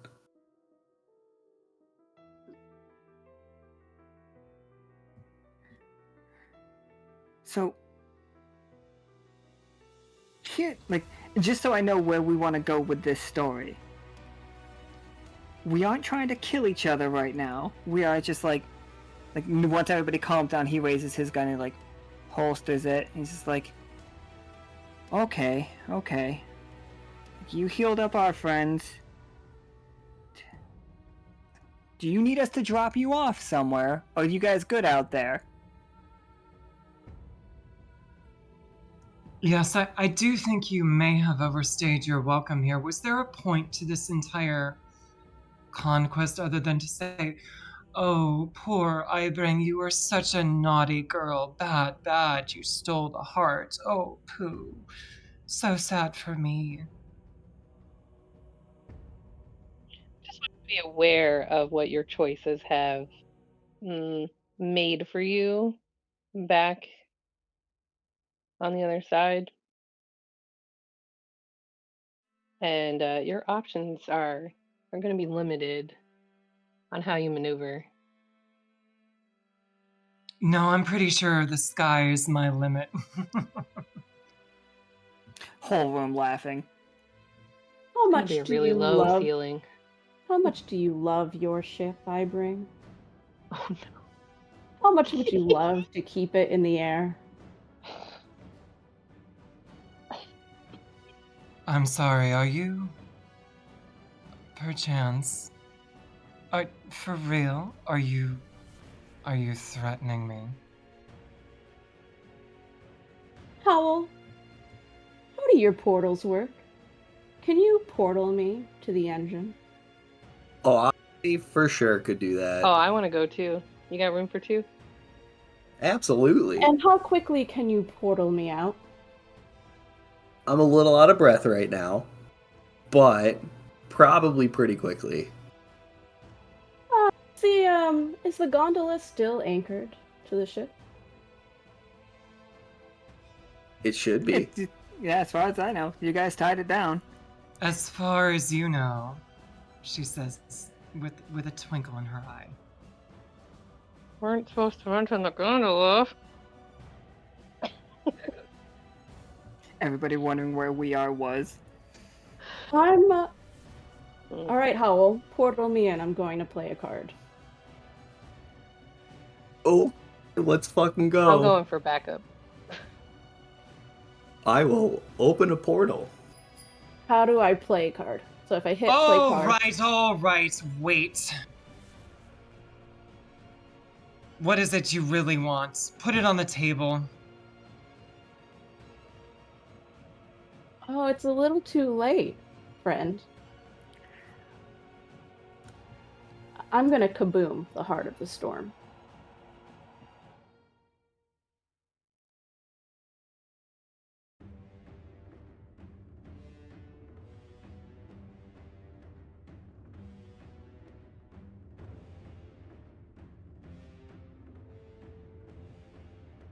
Oh, I'm just like, I'm in my own head right now, cause. Okay. Alan's like running calculations. Sorry, no. I really am.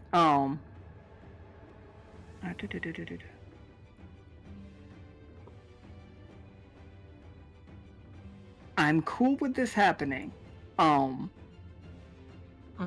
But for ourselves, like, I think the really funny thing is the I can still see how to make it work 100% as well. Like, I think we're probably on the same page is the way that this story goes. Like,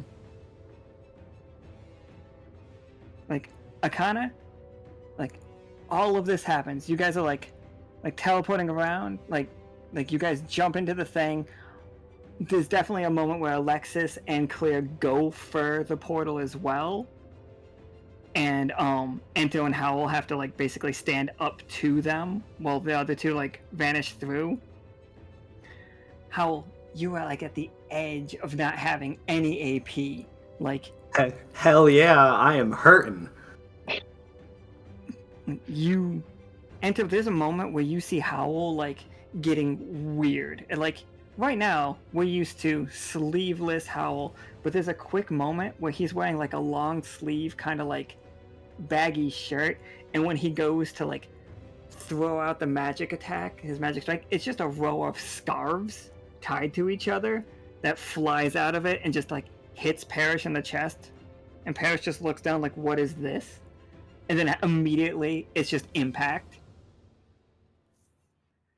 as he starts to collapse. Then the communicator glows bright teal, and Howl, you have enough AP to teleport all of you out of this ship and into the gondola.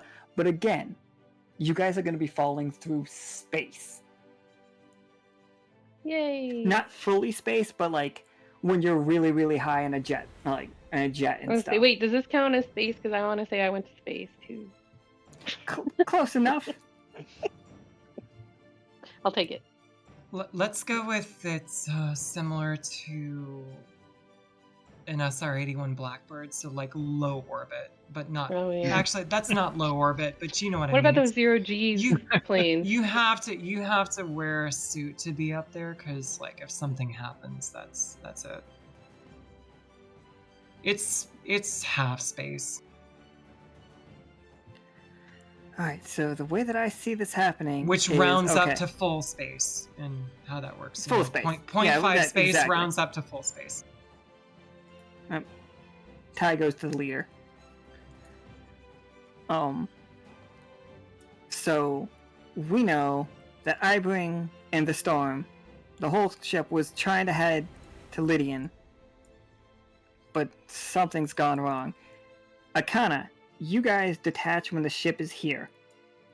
Like, you have open ocean below you, but you can see 2 cities. Which city do you go for? Well, You guys I heard will not survive. Oh, go ahead. they were heading to Lydian, and I don't want to just like keep fighting, and I feel like 0 AP is gonna catch up to me. So Haven. You're gonna head to Haven? Okay. If we could make it, it looks like we're pretty far, but yeah.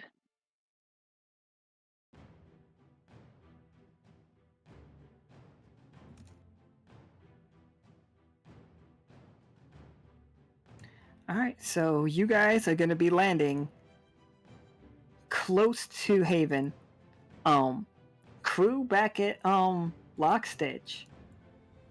Everybody's sitting around the thing. You managed to get them the Haven is not the furthest away, technically. Haven is it's close. You know, it's the furthest away for the sorry for the communicate. You're right. You're absolutely fine. What you said is true. I thought we were getting no. closer. Oh, to if you wanted to get other closer, side. yeah, it's I stretched the Oh, the no. boat really weird. It went through a wormhole. Basically went through that eyeball. But no, like you guys can land. Yeah, absolutely, you can land at Haven for sure. Or close enough. And that goes perfectly fine with the story because now, like, I think the storm goes down. I think you guys see the ship actually. Like it was definitely way higher in the sky, and then it just started like slowly coming down. Did it make to Lydian? We don't know yet. Like, did it crash into the waters? Did it get pulled into the black hole? Like, did A it? really Yeah, did short it go story. into it? That's not what you think it is. All right, that's fair. It's not a butthole. It's not a butthole, but it kind of looks like I a was butthole. saying black hole for the record, but it does now look like a butthole. No. And I Nice. can't unsee it. Thanks. I love my spaciness. Jesus. Spainess. Oh, caustic. Oh. No. Not every hole is a vagina. Some of them are buttholes, turns out. So, Akhana and Howl, you two did get a refresh of your AP as like the thank ship was God. going down. You are aiming to make it to Haven because at this point you're just using like rebreathers, and you don't have atmosphere. I don't think that works. It's like I don't know like how you guys cherry rig a bubble to survive, but you guys definitely can. Like I would not kill you. If I used Wind's Cloak again to envelop us in a gust of wind, would that supply us with enough oxygen and thrust to get us into Haven safely? Maybe like Avatar: The Last Airbender. This one. Our own bubble. Air bubble. Or like, can I Spinning orb. use? Yeah, or can I use freeze to get us like this cloud of ice to ride on and combine it with Nice. the Wind's Cloak? So we're just we're literally riding a cloud like fucking Dragon Ball Z style. Roll me a 20-sider. Let's see how successful that plan is. Come You don't have to roll me on. one for each ability. I just do want to see. Oof. Successful, but barely. Like, Can I it was- baby bird that? That tracks. Yeah, so the comms crackle back to life as, like, we are floating down on our, like, misty cloud situation. Wounded, like, slightly wounded from just, like, the panic of getting out. Like, because Clear and Ento and Howl and Alexis fought again. Like, so you get, and Akhana and Iskra literally just like, what? How did you explode it? Like, did you set a bomb? Did you just go down there and like I used my what death did you cannon and have? started firing. Oh, yeah, I mean, if she's firing, I am, like, all of my golden lightning is just fucking up all of it. Nice. Everything is corroded. Everything's on fire. A whole electrical shock went through the ship. The cannonballs are just ripping through all the machinery. Yeah.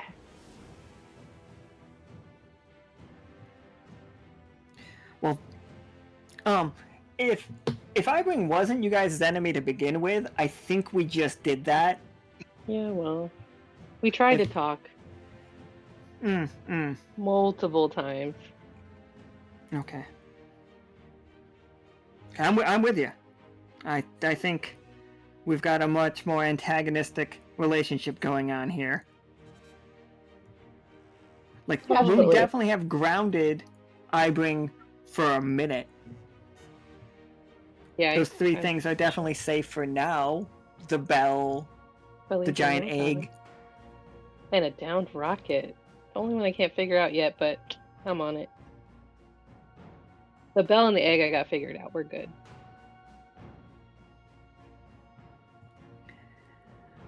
All right, and then we cut to, like, it crackling. Akhana, if you have a couple of seconds to send a message back to the crew telling them where you are and what your status is, what do you get back?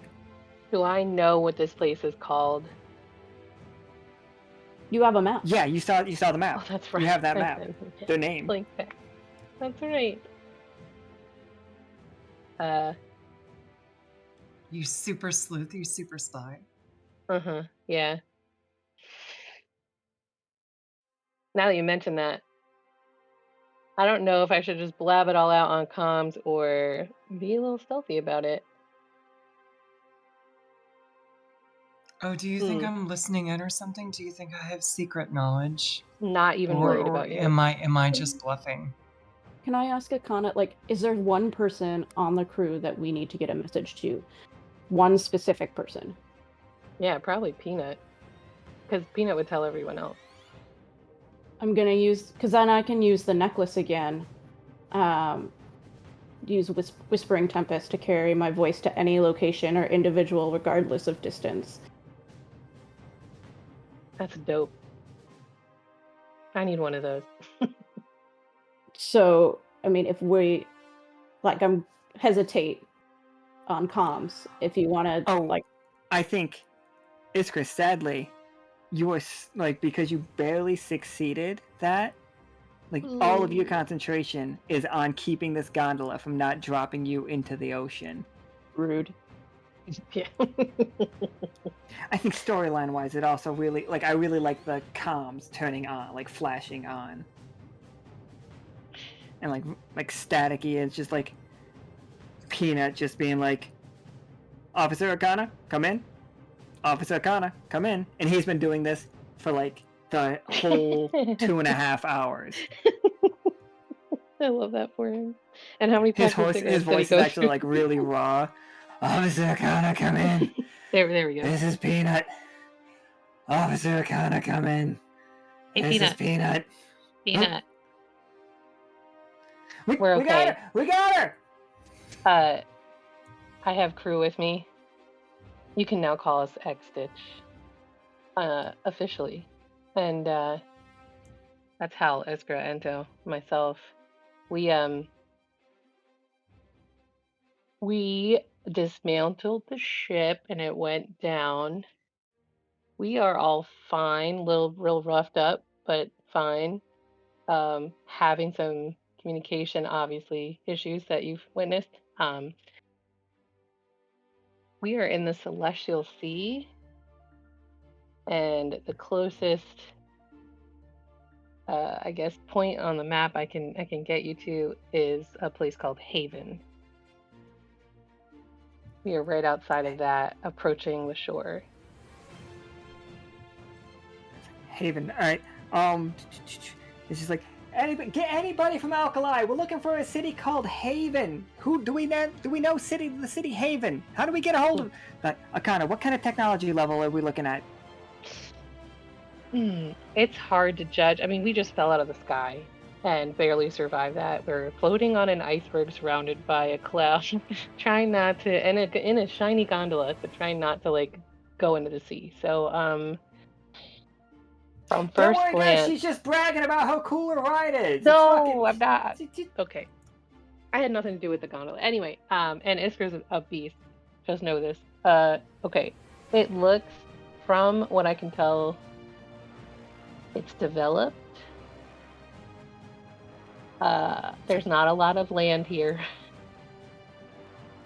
Maybe floating cities, so I think it's advanced, but oh no, I'm not sure about magic yet, because that was the reaction of the people on the ship. Did you know Ibring was a pirate queen? Peanut, you gotta tell us everything about pirate queens. We have to know. Like, can you put something on the captain's schedule so we can talk about that? Just talk to Bonnie. You're supposed to talk to Bonnie about pirate queens. No. It was on my to-do list, but like, this seemed important. I apologize for the Cut out right there. Whoop. It cuts out right there. It starts like Peanut's like, Akhana? What? We're on our way to Haven. And that is what brings us to the end of this game, where we know Cross-Stitch will be waiting for us in Haven. There are a couple other reasons we're going to go there. Haven is actually the perfect place for you guys. Both those places would have been great. You guys could have gone to Ione or Haven, and they both would have been perfectly fine. So, I panicked. No, Haven is a cell. It has Haven as a name. It feels safe. Mm-hmm. I don't like the way you said that, Alan. I don't either. I know who lives in Haven. But It's named yeah, ironically. Peanut will. No. Haven is actually all of these are very specifically not named ironically. Every one of these cities, their name is not a joke. Yeah, but it doesn't mean that it's a haven for us. Yeah, right. It's a haven for what exactly? I think It we're gonna see feels- like in the moment of chaos is Peanut like calling people, like the crew trying to get into contact, and the crew successfully getting into contact with the city of Haven. I have their names right here too. I didn't know I was gonna need my Haven city names. Now here we are.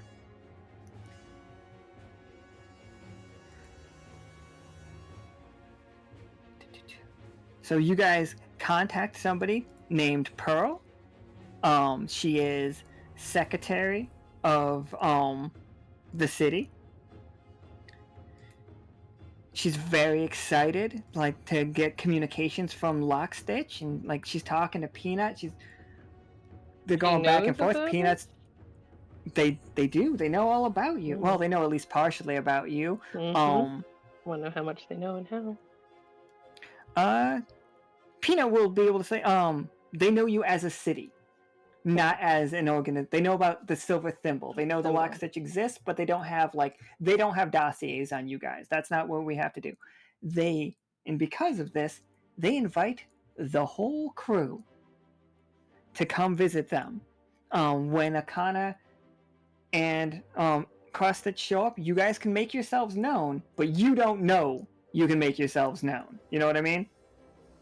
Like, you don't know this part of the conversation. Your communicators are still slightly offline. So you show up, people are looking for you, but do you get suspicious of people looking for you and hide? Or do you just tell everybody who you are? That is...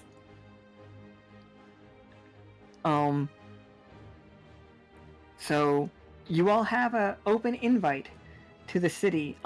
They expect your ambassador team to arrive. 4 people, please.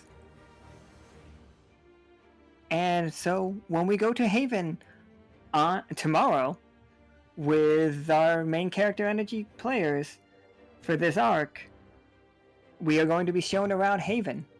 And you all will be there in Haven, like walking around, taking in the city streets, figuring out what's up, seeing if you guys can find Akhana and crew.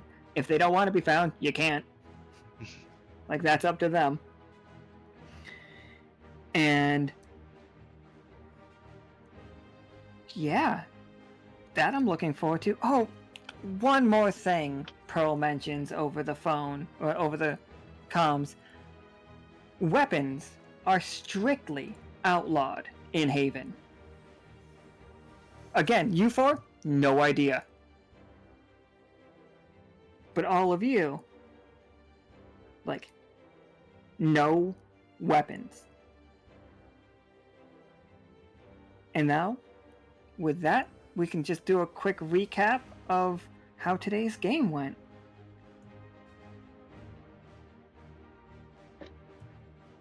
Okay, everybody.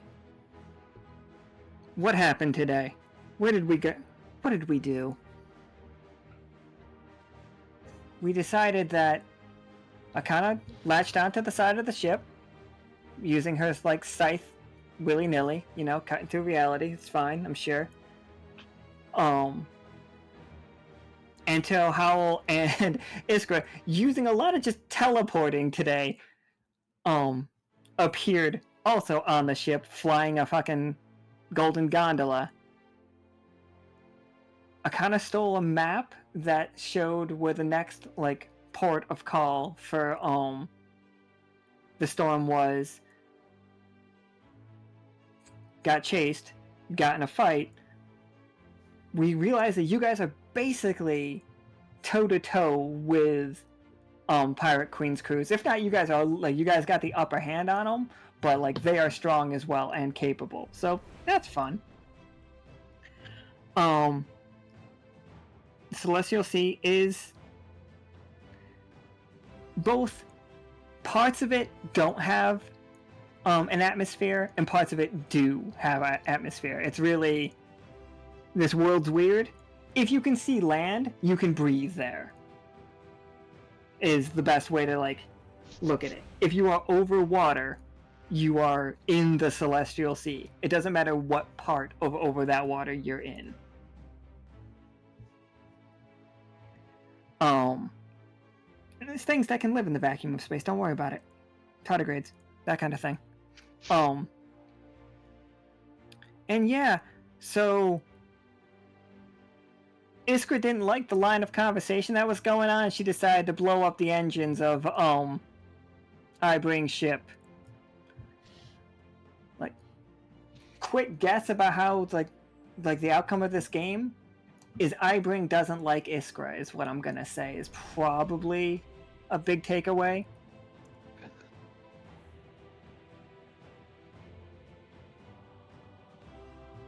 So yeah. And tomorrow, and you all on the chat used like knowledge of space stuff, which was really cool. And then just like bumping up like your communications and to be able to amplify people's AP from a distance. Like, it takes a lot of work. I would say to give them 1 AP from this kind of distance, it costs 10.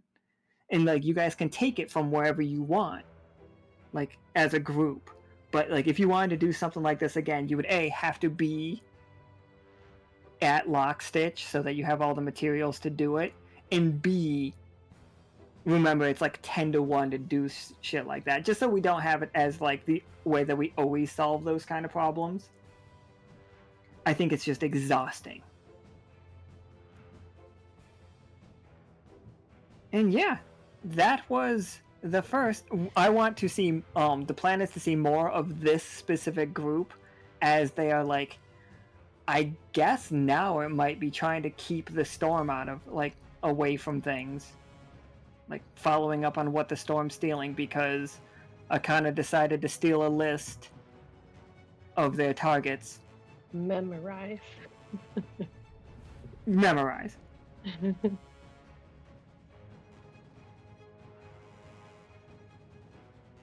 I'm not worrying about you guys' AP right now. Right now it's fine. Like, when we start tomorrow, I'll ask people to keep track of their AP for the month.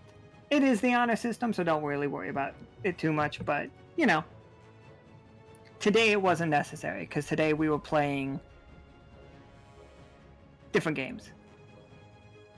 But I'd love to thank you all for coming and playing. You guys did great. Thank you for blowing up a ship, I guess. You know, doing what we do. We love blowing stuff up. Come on. This is exactly what I expected Wander Crew to do. So thank you so much. And I'm glad we didn't disappoint. I sure hope that one city didn't crash in. I sure hope the tower didn't crash like into the bubble. Like I'm Okay, not Ibring, sure two what for that two. bubble was made of. I sure hope there wasn't extra collateral damage because of what Iskra did. Oh no, that would be such a moral complication. Do you mean like dropping a city onto another The debate city? hasn't ended. And then you drop another city on top of another city just to prove yourself right. Oh, good for you. That was entirely your fault. It's fine. We'll prove it. Oh, I have a list. I'm pretty sure Akhana was just like, don't Smear worry, we're gonna campaign. spin this. Hell yeah. I'm Oh, pretty all over sure the I place. have a list of things that you love now, Ibring.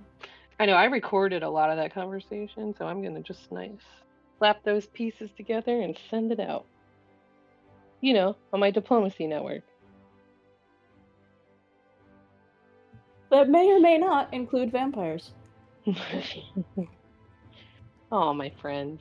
You know, since you guys like staged a coup over there, I mean, far be it from me to really snoop in your business.